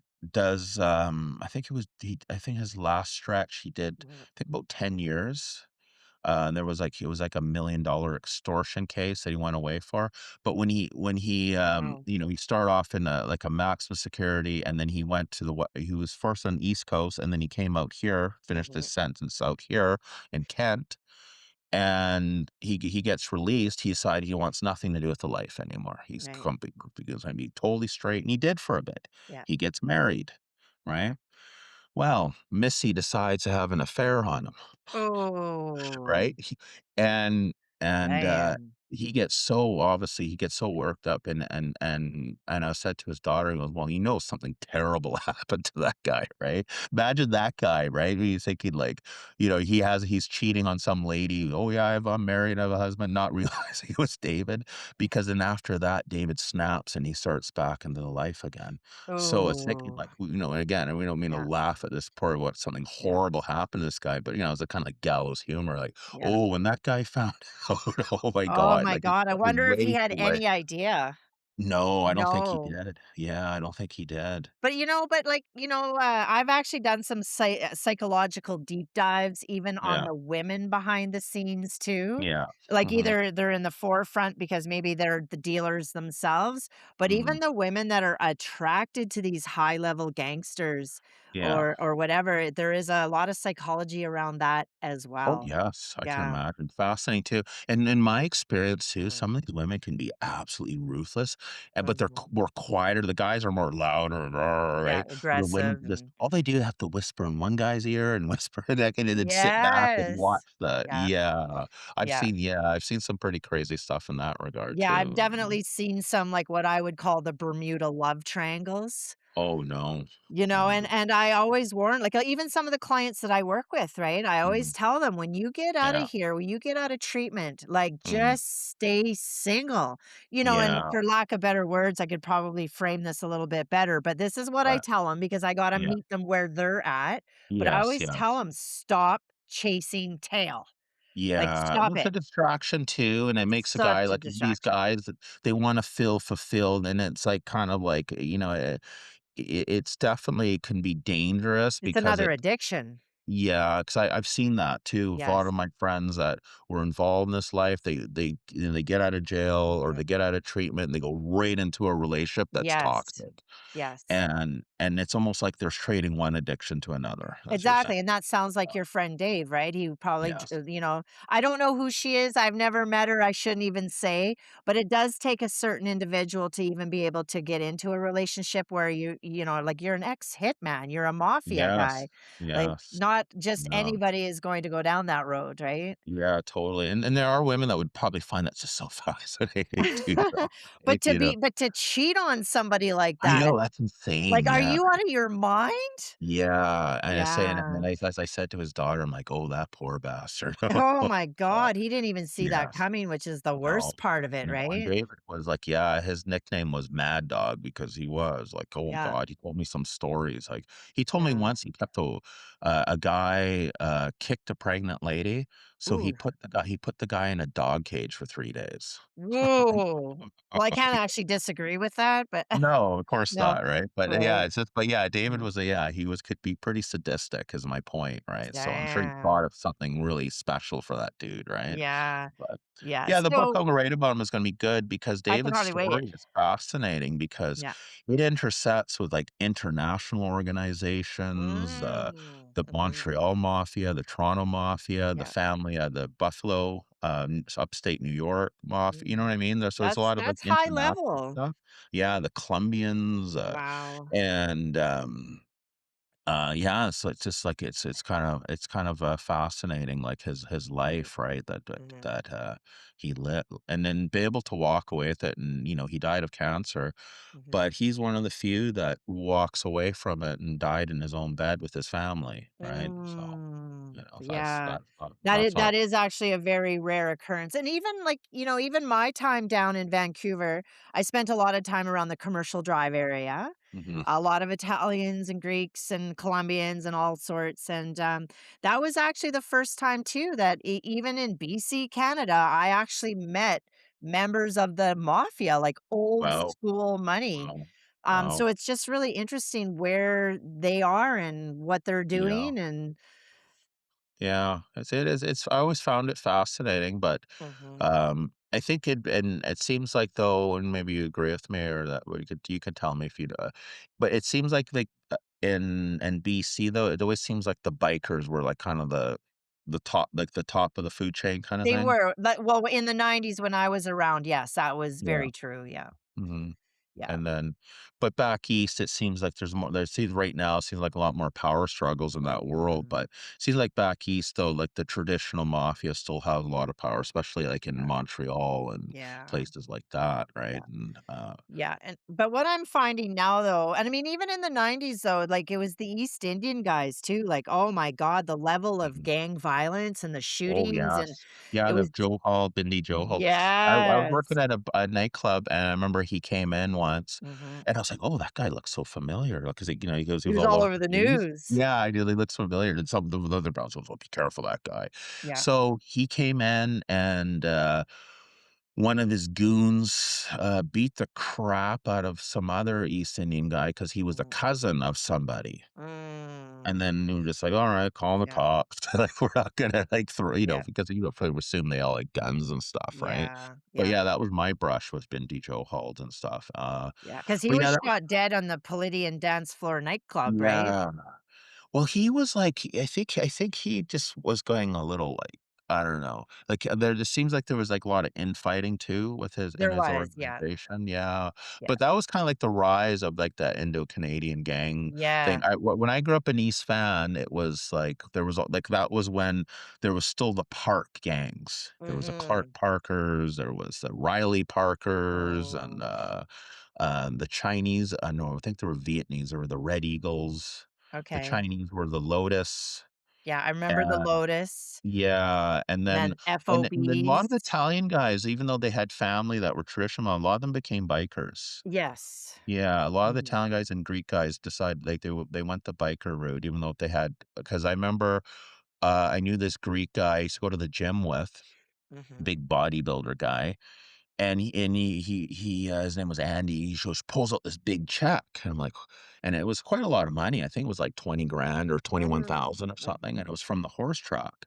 And Oh, I'm like, "Holy yes. cow, how did you get that?" He goes, "Oh, because we knew what horse was gonna win." So the Greek mafia back then would had Yeah. all they'd fix all the horse races and stuff and Yes, try yeah, right? But I think he became a biker though. yeah, But, yeah, there was, like I remember back then there was, like, the Greek mafia, the Italian mafia and stuff, yeah, but I was saying, like, the 2nd generation, they didn't follow in the footsteps, so they and I yeah. think, from my understanding, someone explained it to me, is because the way that the structure was, in the traditional mafia, everybody has to kick upstairs, but with Mhm. bikers, each one is, like, their own boss, so it's like you don't have to necessarily every time you have a big score, you don't have to share it with the boss. Oh, okay. Where Mhm. in the traditional mafia, I think the boss gets a piece of everything. Yeah, it And goes into a collective.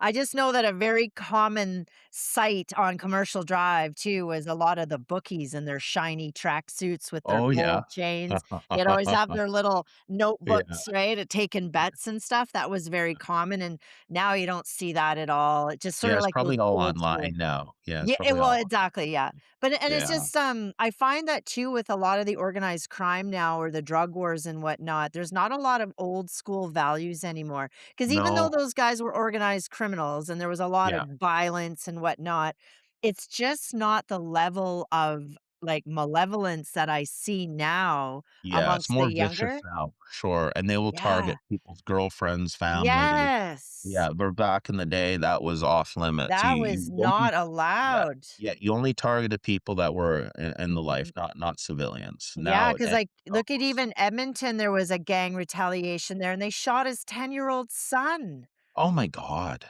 Like, you that's know, just like sick. and in Yeah. broad daylight too, right in front of a like, a convenience store, so and it Oh was my targeted, god. it wasn't like it was an innocent shrapnel or Oh my whatnot, it was like they targeted it. yeah, like, yeah, there's definitely that, Mhm, and then it's mhm, like I think what it is, it's like kinda like the up the ante kinda thing, yeah, and then and again, I went down a rabbit hole of narco violence, and mhm, yeah, there's this stuff where it's just like it just things of that horror movies are made out of, and that's what yeah, it is, it's like shock and awe, it's to yeah, scare people so bad that, oh god, if you get on the wrong side of these guys, man, you better leave the country. Like, yes, for yeah, sure, yeah. for sure. So, Mark, I Uh just wanna check in, you're doing okay for time? You said Yeah, 11:30, I got right? 20 minutes. Yeah, I got 20 more minutes, Okay, yeah. good. Because I do wanna kinda touch on stuff like, because what I'm hearing, like, you're a very diverse investigator, like, you talk to former law enforcement, people in institutions, and Yeah. then on the other foot, you're talking to, like, mafia hitman and, Yeah. guys that were, like, spearheading dial-a-dope for the cartels and whatnot. Have you ever had, like, legal pressure or institutional pushback from any of these organizations? What do you mean? Well, Like, just by like legal? maybe like say a former law enforcement or somebody that's still kind of on that side of things that says, "You know what? You're treading on thin ice No, I'm pretty here." careful, like, I'm pretty Mhm, careful, like, again, mhm. I always made it a policy not to name organizations, and Okay. because I Yeah. do that, people feel willing more to talk to me, especially off the Yes. record, Yeah. and I wanna keep that door open, Mhm, I've even said this on my podcast, and one thing I have noticed between Canadian, mhm, organized crime to, mhm. American organized crime, American they love to talk. They wanna talk about everything. They will tell you everything. They want you to tell their organization. You know what I Yeah. mean? Where in Canada, there's more of a code of secrecy. Mm. and I think and that's was even kind of the culture even when I grew up in East Van. You didn't talk, Mhm. you didn't rat, and Yeah. some of the I when I first started my platform, 'cause I called it Vancouver True Crime, I had some of the old school East Vanners not happy what I'm doing because they thought I was dry snitching. I'm like, "I'm not even telling you anything. I'm not telling," you know what I mean? But Mhm. Mhm. even what I was doing was a little bit too, but these guys are Yeah. like the dinosaurs that, these were like, they're almost like I call them almost like to a cartoonish level. So I was just kinda like, Mhm. "Well, yeah, whatever," right? But and then they're Yeah, not yeah. really like these guys are not really even doing anything anymore, if that makes sense. But they're Yes. just Yeah. the only thing they have is their East Van ethos, if that makes sense, right? Yes. But other than that, no. Yeah, I've talked to a lot of cops and stuff. I don't share any information with them. I just Yeah. want to hear their side of Yeah. things. Yeah. And sometimes when I'm investigating something, they'll reach out to me and says, "Oh, well, you're missing this, you're missing that." Like I'm going to meet Mm. with an ex-RCMP probably for a beer next week, Oh, nice. who's going to give me some more Can I be information a on fly on the this. wall? Yeah, it's just like, Mhm. and he's gonna give me some information on the Picton stuff. He goes, "There's a few things that I wanna point you in the right direction because I Oh, can't see everything, interesting. right?" Right. Again, it's like, you ever seen that metaphor? It's like, there's an elephant and there's a bunch of blind men touching the elephant. One's Mhm. touching the tusk, one's touching the trunk. Each has a different perspective of the elephant. It's all Right. true, but they're not seeing the full animal, Wow, I right? love that So that analogy. That's Yeah, so great. that's how I feel, like you're seeing Mhm. little pieces of it and you're trying to Mhm. put this composite together. So I get some stuff from people that were Mhm. on the criminal side of things. I get some Yeah. people from the law enforcement. I have some relationships, some lawyers too. Mhm. I used to be on good terms with a woman that was a crown prosecutor. Oh, wow. Okay. And so, yeah, again, and I Mhm. think because the way I go about it, I don't talk about things I don't know. And and then this is what the lawyer said to me. She Mhm. goes, "I like that you leave room for what you don't know." Oh, So excellent. so I'm Yeah. not trying to fill in the gap. Mhm.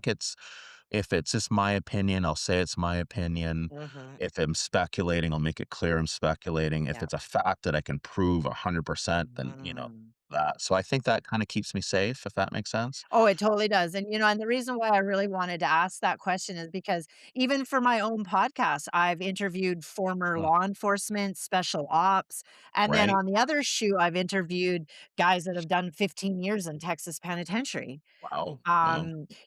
And even in my work as a therapist, like I'm talking to, guys that are in gangs and organized Right. crime and all kinds of Mhm. things. And I just make it very, very clear that I'm not on one side or the other. No, no. I fight for the greater good. I always talk about the Yes. spiritual warfare Mhm.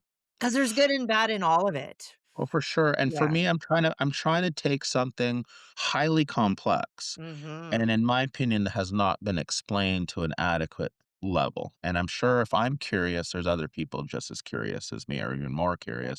So I'm trying to paint something, and I'm very clear that I don't know everything, Mhm. and I've done the research, and this is what I found, and if you have something or you think I'm missing something, I'm always open. I'm not Yeah. closed-minded.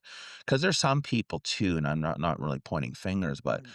they really try to, like, um, I hate using the word conspiracy, but they'll come out with something like it's fact, you know what I mean, so Yes. adamantly, and Yeah. then it's sort of like you're on the fence, like, "Oh, Mhm. but how do you prove that, right? How?" Yeah, Yes. Yeah, especially with like so much misinformation and yeah. like the left versus the right, it Oh, depends yeah, on which even the political algorithm stuff. is you're feeding and Yeah, and that's why I hate the politics of it because it yeah. muddies the water, and some of the Mhm. worst conversations I ever had with people, and some of these people I thought I knew for a while, Mm. you disagree on one little aspect of it. Yes. Now everything about you is undesirable, you know It's what I mean? You so think that? true. Oh my god, just, Yeah. get away from me. Yeah. Like, yeah, and I've found that with politics, Yeah. it really makes people just so, like, I don't know, like,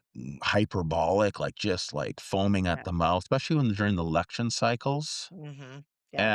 and there was a period, I think about 2002-ish, No, Mhm. no, yeah, 2022, where if I posted anything, like, on my story, anything Mhm. that was even slightly political, but not to whatever the current administration was, Right. oh, I'd just get flooded with DMs, this flood. Yes. Like, I I was actually posted gonna I'll give you an ask you about example. that. I posted this thing, and I just thought it was comical, and sometimes when I post my story stuff, I'll put funny stuff in there because it's Mhm. me decompressing.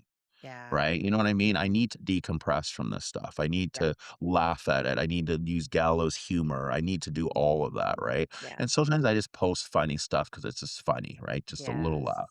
And there was this someone made this thing of Krista Freeland and she's twitching her head around and it was comical, right? Posted it. Mhm. Oh my god, are you an ableist and this and da da da? I'm like, I had to look it up, an ableist? What does that mean? Yeah. Oh, Yeah. someone who criticized people for having disabilities and Yeah. stuff. Oh, yeah, I'm just such a monster. If you have a disability, I just hate you, right? You know what I mean? Like, what do you think you know what I mean? Like, it's just like these leaps that these people will take. Yeah. You did, like, again, I probably just on my Instagram page, I probably put Mhm. thousands of hours of research, missing kids, missing Mhm. people, missing, Mhm. reuniting them, writing posts. Oh my God, she was found, all this stuff.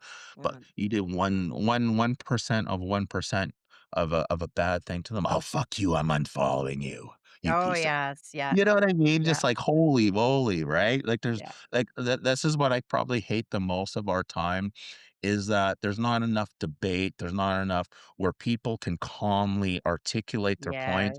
Yeah. Me and you, we could probably agree to 100 things, and maybe there'd be a couple things due to your life experience, due to Mhm. how you see things, and we could both be Mhm. right, just Yeah. different life experiences, and there's no room for that in a lot of the Yeah. cases and that. There's no room Yeah, for it's so true, nuance. and I'm a living testimony of that because I have a really good friend, she's one of my best friends, and we are completely different political views.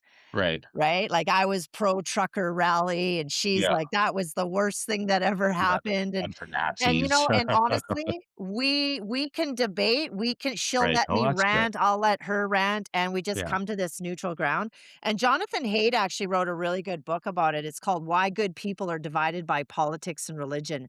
Oh, good. Yeah, Yeah, that's and good. honestly, it's a must read, like, it's really good Yeah. because he's, a social psychologist. Mhm. Because why are good people divided by religion and politics? It's some of these people, again, in my impression, Mhm. again, right? I might be wrong. And sometimes I feel it's like they want a conclusion that's just as easy and palatable to Yeah, address. yeah. There's for me, I'm always a big believer, and maybe that's why I do this work. I call it the Mhm. dark iceberg theory, right? Mm. Where you see 10% and there's 90% under the Exactly, yeah. surface, right? So that 10% sometimes is just it's almost like um it's barely scratches the surface, so to speak, right? Yes, There's yeah. so much more going on. Where I find with some of these people, it's just like Mhm. they want just the easy, "Oh, they're just those truckers, they were just all Nazis. Oh, Yeah. okay." Oh, yeah, So, the we narratives, we yeah, can the just go narrative go to yeah, counterattacks. yeah, no more discussion needed, right? Yeah. You know what I mean? Everyone hates Nazis, and if you follow Nazis, then Mhm, you must be mhm. one yourself. It's like Yep. these like, almost like, juvenile or, almost like sophomore. Yeah. But Yeah, I like mean, as much as that we can be like, we can have this bulletproof armor on, you yeah. can't say that it doesn't affect you just a little bit, right? Because I get some hate stuff too. I've had people Oh, attack it me has totally online. affected me. Yeah, and it really does, it like, because we all wanna be liked, and we all Yeah, wanna of have our course. content getting, like, Yeah, tons of views and follows sure. and whatnot, but, I mean, that's not always the case, and that No, hurts it has sometimes. massively affected me because Mhm. I used to put so much more into my online media, right? Mhm. Every day make posts, make videos, Yeah. write articles, all across different platforms. And it got to the point, it didn't matter what I posted. Didn't matter. Oh, Mhm. okay, I'll give you an example. The one that like truly disgusted me was a woman went missing, or actually, no, not a woman, a girl. A girl went Mhm. missing. 14-year-old teenager went missing, Mm. and she was Persian. She was from North Vancouver, and very pretty, right?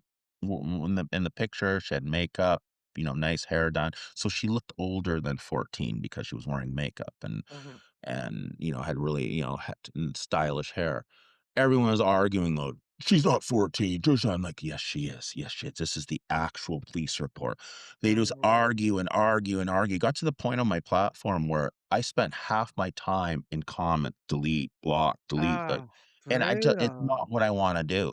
I'm Yes. not interested, and if between you and me, I I barely do any social media anymore because I'm putting so much work into the writing and the Mhm. writing a book and stuff Yeah. that the social media aspect of it became so toxic Mhm. that I went on, like, I'd go on blocking campaigns where I'd block like Mhm. 500 people over a month. Yeah. And it just because there were certain people, and I've done some research on that, where there's an actually a sadistic type of personality that just gets off on making people fight, writing comments because it's easy. You just get your phone, right? Just get your Yeah. phone. "Oh, how do I get people mad? Yeah, Oh, keyboard okay."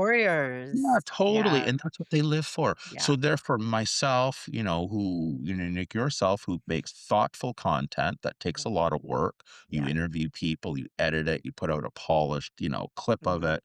They could just totally hijack it Yeah. within 15 seconds. And there's a certain level of narcissism that I used to see too, where if a post did well or a video did well in the comment section well and was getting a lot of views, Mhm. these people would, say something really awful because now they're getting all the attention Yes. instead of the post. So I, Yeah. I got sick of that game. I really did. Yeah. So now I post only if it's something really pertaining to my content. Yeah. I actually when I come back, which I've been kind of like, off social media, Mhm. I'm gonna have a very different approach. I used to like even turn off comments and then that would make people all mad. You turn Yeah. off Yeah. comments. Yeah. So it's like I don't want to, like, again, the people listen to the podcast, the people like Mhm. yourself that will have these conversations with is why I do it. Yes. Thank you. Not for Yeah. the peanut Me too. gallery, I hate to say it, the behind the keyboard psychopaths, because they Mhm. will make you miserable. I don't really take if they say anything personal to me, "Oh, this block," right? So I Yeah. don't really get to that far with them. Mhm. What I get upset is like hijacking your work for their, Mm. Yeah.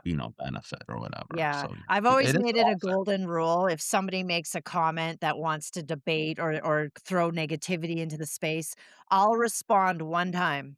Yes, And then yes. they'll get back to me because, of course, this is gonna go back and forth like a ping Yeah. pong table, right? Yeah, yeah, yeah, I don't And do then I that just anymore. end it with, like, "Have a nice day. That's it, I'm done," because Yeah. it's such an energy leak for sure. It is, and I Yeah. have a Mhm. 1,000 and one and the thing is too, like, I'm pretty sure you have a busy life outside of this, Yes, right? very. I have 2 kids, I Mhm. manage other stuff, I like, Mhm. I have a Yeah. complex life behind the Mhm. scenes, and I don't have time to argue some dumb, you know, I just don't. Narrow-minded, right? Yeah, Just yeah, yeah. or just people just wanna argue, and I Yes. don't know you. I don't know you, Yeah. so I'm not and I would say, if you want and I said to him, "If you actually wanna have a conversation Mhm. and it's, very important to you, that's fine." But on the other side of it, I've had people, and again, who disagreed with me, which is fine, and they Mhm. articulated in a way that I'm saying, "Okay, just because you disagree with me doesn't mean I'm gonna be mad at you. Fine. I wanna hear Yeah. your side of it. It doesn't Yeah, mean that's a yeah, proper debate. exactly, and I Yes. and I would say, "Thank Mhm. you." I don't mind people challenging me. Maybe Yeah. this information is very new to them. It's Mhm. shocking. It's like they can't believe it, right? Yeah. There's that aspect of it, right? So Yeah. if it's a genuine conversation and there's a nuance of differences, Mhm. I'll be more than happy, tell my side, you Yeah. tell your side, I'll listen, maybe I'll learn something from you. Maybe I'll even change my mind. You'll tell me Yeah. something Well, so that's compelling. that's interesting you say that because I just had a former client not that long ago, Mhm. kinda challenge me on a post that I had done, Yeah. and she was not wrong. So I actually thanked her for the courage to Yeah. actually even Yeah. DM me in the first Mhm. place. Yeah. And then I really appreciated to hear her side of the story. But now I know you told me 11:30, Mark, but I'm going to squeeze the Yeah, I last got 10 4 minutes. I'll give you 10 minutes. It only because I gotta see my school's Of principal. course, but Yeah. but I really wanna hear about Mark and the Yeah. entirety because Okay. I know for a fact that going down these rabbit holes, there Yeah. is some vicarious trauma that can happen, and Oh, I'm just totally. yeah, Yeah. I just really Yeah. wanna hear that side, Mark, and how you deal with that, and what's your self-care plan? Well, at first, I deep dive, and again, Mhm, I kind of came into this in tragedy. My wife died in mhm. 2020, then we had wonderful Yeah. COVID, Wow. and the Picton case did traumatize me, and I didn't even wanna Mhm, do it, I'll be honest with you, and so how I mhm, started doing it was this: I got contacted by a producer in Toronto in mhm, 2024. They wanted me I did a little bit of Picton stuff, and I guess they mhm. saw it, and they wanted to see if I wanted to contribute to their series and stuff. Yeah.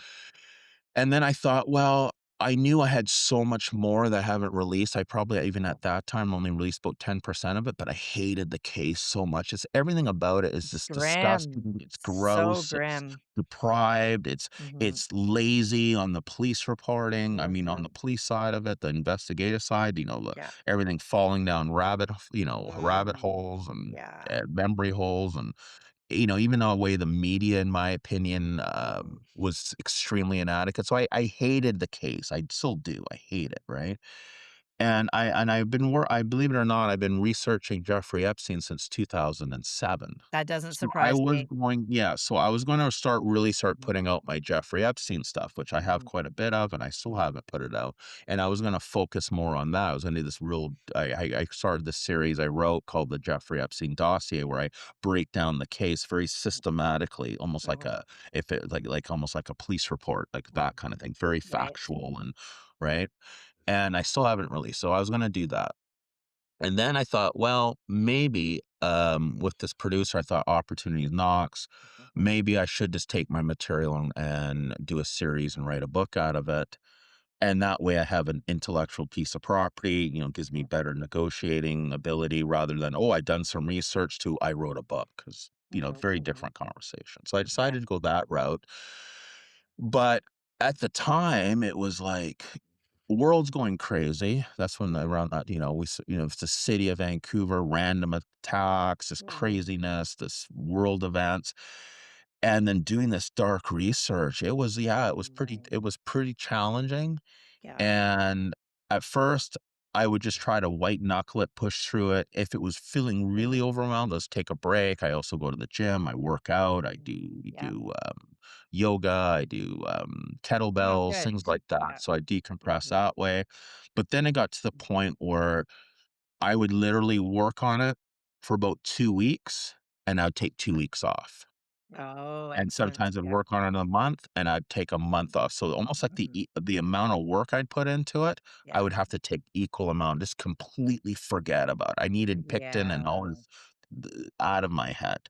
And then Right. the worst part is this, right? Mhm, So now you're feeling good and whatever, right? You're mhm. feeling kind of back to normal, and then you go back to it. It's kind of like, yeah. Mm. So right Yeah. now I'm on a huge Picton break on Okay. it because Yeah. there's times where it's just like it's just so deprived Mhm. that it just makes me just look at the world in a very different light. Very Y different lens, yeah, right? but Yeah. the self-care is important because, Mhm, again, I had, some other stressful stuff. I'm not gonna get into mhm, it right now, but I had a mhm, pretty stressful situation in June. It was doing with my personal relationship that kinda went really sideways. I mhm. fixed it, but it was a 10 out of 10, Yeah. Mhm, and I dialed it down to a 3. mhm, And there's this like and it was around the time I put out my 10-part series, mhm. and, so there's been also a lot of, like, life will throw some, curveballs at Always you, does. Yeah. right? So, and right now I'm in a good place, I'm in a good Mhm, place now. Um, I'm working on, a script right now that's a documentary script, mhm, with Mike, with the Chelsea Poorman story, mhm, and then I'm working on David's book, mhm. but I have to kind of, like, put it away if it gets, like, to the point where it's just, like, I don't know, I can't really describe the feeling. The feeling is almost like it's almost like you ate the worst meal of your life, and now your body's digesting it. That's the Oh, only that's way I a really describe good analogy. Yes. Yeah. Yeah, that's the way I describe it. Yeah. You went to some food, it was like the grossest food, you were Yeah. hungry, you ate it, but it's just everything about every taste, every bite was just more disgusting Mm. than the next, and now it's like Yeah. that And residual. thank you for sharing that, Mark, because the reason Yeah, why I really wanted to hit that one out of the park was, regardless if you're the content creator and you're Mhm, investigating these mhm. atrocities, or the Yeah, one on the other side of the screen that's like digesting this and absorbing this and watching this, we all need to take a break sometimes, yes. Oh, hell yeah, right? absolutely. Yeah. And just live life, again, I have my kids, they're small, they Mhm. bring me joy. Yeah. Again, living Mhm. vicariously through them, Yeah. that helps. Other hobbies are nothing to do with crime and other you know Yeah. what I mean? That kind of stuff. Getting Go to into gym. nature too, right? Yeah, Like, nature reset, yeah. totally. Uh, or just have friends that who are completely not interested in my work, which is fine. And so Yeah. we talk to them with totally different subject matter. So I'm not Yeah. fire hosing them about my latest Yeah. Picton finding, Yeah. right? Yeah. Right. So I'm careful of that too, Yeah. right? So I always joke when people ask us, "So, Mark, what do you do?" And I was like, "Oh, do you have half an hour?" You know what I mean? So, Yes. Yeah. and it's funny too because I think I did a podcast about because I was so pissed off at my kid's school once, one of the dads, "Oh, what do you do?" And I said, "Oh, I've been doing a podcast, da, da, da." And he did the whole tisk tisk and, "Oh, I don't know how you can do that." I wanted Mhm. to fucking throat punch the motherfucker, excuse my language. But you know what Throat I mean? punch. But it was like this Yeah. judgment, and then he even said, "I could never do stuff like that. You're the just like so pompous and so Yeah. now every time I see that guy, I just give him a dirty look and just walk by. I Yeah. think he I But think he they're met knows. with their own resistance, right? Yeah, but just to be but it was like it wasn't to say, "Okay, you know what? We all have different interests." Some people like Yeah. NASCAR, some people like, Yeah. crocheting or whatever it is, right?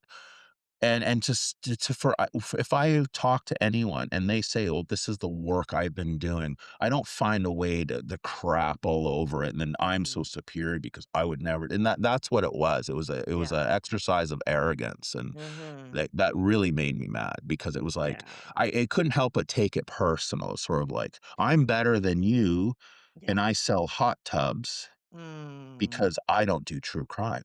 Right. So that Yeah. was like the I deduct. get it, I get it. It's a very frustrating thing for me too because I get Yeah, so angry at the yeah. level of immaturity when it comes to Yeah. very serious Well, in this case, it topics. was arrogance. It was like I'm gonna use this opportunity to Mhm. scold you, right? And it's Oh, like yeah. something like and it's something dangerous for another man to do another man, in my opinion, right? Yeah. Because you Yeah. never know how that a person's gonna take that. For No, me, that's because true. I have corporate sales background, you Mhm. meet someone, oh, they're a bourbon fan or they love golf. Oh, that's awesome, Ted. How long Mhm. have you been doing golf for? You know what I mean? That's how you build Yep. a rapport with somebody. Of Oh, you course. like bourbon or fine Mhm. scotches? Are you a single malt or are you a blended? You know what I mean? Like Yes, that's yeah, how you build rapport, right? So it's like yeah. the opposite of rapport, right? So yeah. Yeah, kinda squashing you right out of the gate, which Yeah, yeah, yeah. totally, and it's just the look on his face, and he went on about Mm. the there, if I believe in this whole thing of bad mind and bad, if you put bad stuff in your hair, oh yeah, you live such a sanctimonious life, are you a monk or Damn. something, right? So Yeah. that offended me. So Mhm. it's weird how people will take your work. So usually I say, Mhm. now again, I say writer, like producing podcasts, and now I'm working on some full length feature productions. Yeah, you have a lot of pokers in the fire, and each and Yeah. every one of them have so much significance. So Yes. I really thank you, Mark, for coming on today No, I appreciate and it. Let's do it sharing your again. story. But Yeah. I would love to have you on again, like Yeah, maybe when you please, let's do it launch again. your book.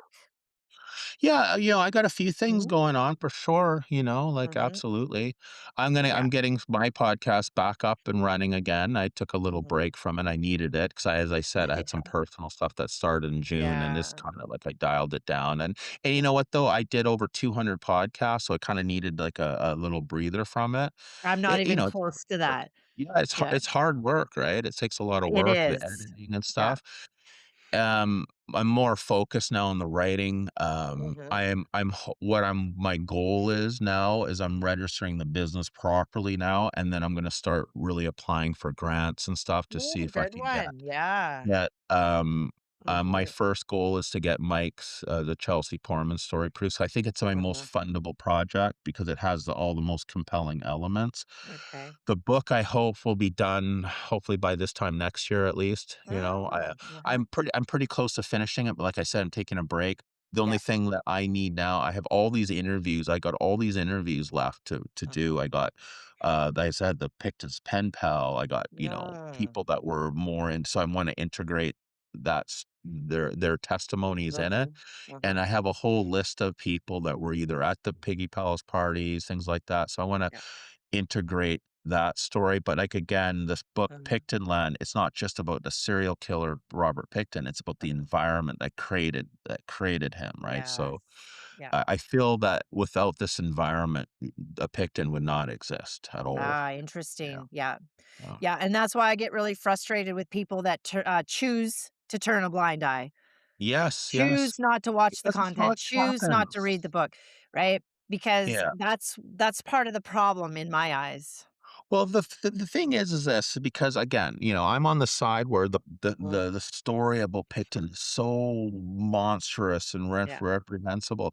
So what I'm figuring out is, how do I make this book Mhm. entertaining? How do I make it Yeah. so it draws people in, and I can't just Mhm. fire hose people with gore, right? The best analogy is this, I'm sure you've seen the movie Aaron Brockovich Yes, with Julia Roberts, right? that's Great true. movie. Mhm. But when you look at what the subject was about, it's a terrible subject, contaminated water, kids getting Yes. cancer, a Yeah. shitty insurance company, Yeah. effing everyone over. Mhm. But the story is so good and so compelling, it draws you into it. So that's how I'm trying to Mhm. figure out how to Ah, write it. interesting. So I Yeah. have to make it, Mhm. for lack of a better term, you have to make the story entertaining. It has to have a Mhm. good story, Yeah. right? And then it has to make a person compelled to be able to, from start to finish. And Mhm. so when you get to the really horrible material, you know what I mean? It has more of a context to it, if that makes Right. sense. If Yes. I did, I could easily write a Robert Picton story like Texas Mhm. Chainsaw Massacre. And one of the reasons why I backed away from Mhm. that first producer Mhm. was because I think, if memory serves me correct, their publication was going to be called Picton the Slaughterhouse Files. Too Mm. sensationalistic for me. I don't, Right. and because I'm working with the families, I don't wanna produce a piece of work that's just like Texas Chainsaw Massacre, which would be Yes. easy Yeah. to do, and of course, you'll get the gore fans. I'm not trying to appeal to the gore fans. I I'm trying yeah, to I get it. appeal to the Yeah. most mainstream, Yeah. so the story gets told over. Appropriately with Yeah, and from intelligence. worldwide Yeah. too, because the he so he ha it that, and this is the most difficult part of the book. How do Mhm. you make something like, so therefore I go into the environment more, and Yeah. the other and kind of peripheral, crimes and cases. So if you and so the Picton line almost becomes almost like, the Sons of Anarchy. You know what I mean? Because Mm. they Yeah. had a whole ecosystem, all the different Yeah. gangs and Yeah. you know what I mean, the rivals, and then It's that almost kinda from like a creates. therapist lens, right? Because we Yeah. wanna uncover all of the layers of like, how does Mhm. one get there, Right, right, of right? course. Rather Yeah. than the bread and the circus, and I think Yeah, that for there's too sure. much of the bread and the circus, Oh, actually. for sure, for Yeah. sure. Yeah. Shock and awe gets people's attention, rage bait. Yeah. That's the cycle of social media, and that's why I'm Yeah. kinda, like I said, taking a little step back from social media, Yeah. because it's an echo chamber, and it's a Mhm. cycle of rage bait constantly, and it gets me to, Constantly, "What the yeah. hell?" And you think, Yeah. you're like, Yeah. Well, I really, really yeah, appreciate the approach that you're taking with this. I appreciate And that. yeah, and please, like Mark, I'm serious. If you ever need support in any way, just don't be afraid to reach out because, For sure. yeah, you got me in your back pocket now. Awesome. Well, I appreciate the time, Rhonda. Yeah. Gotta go Yeah. see my kid's principal, and then Yeah. Okay. Well, thank you so much, Mark. And all right. Well, hopefully we can have you again, but hold the I line love just to. one sec. Okay.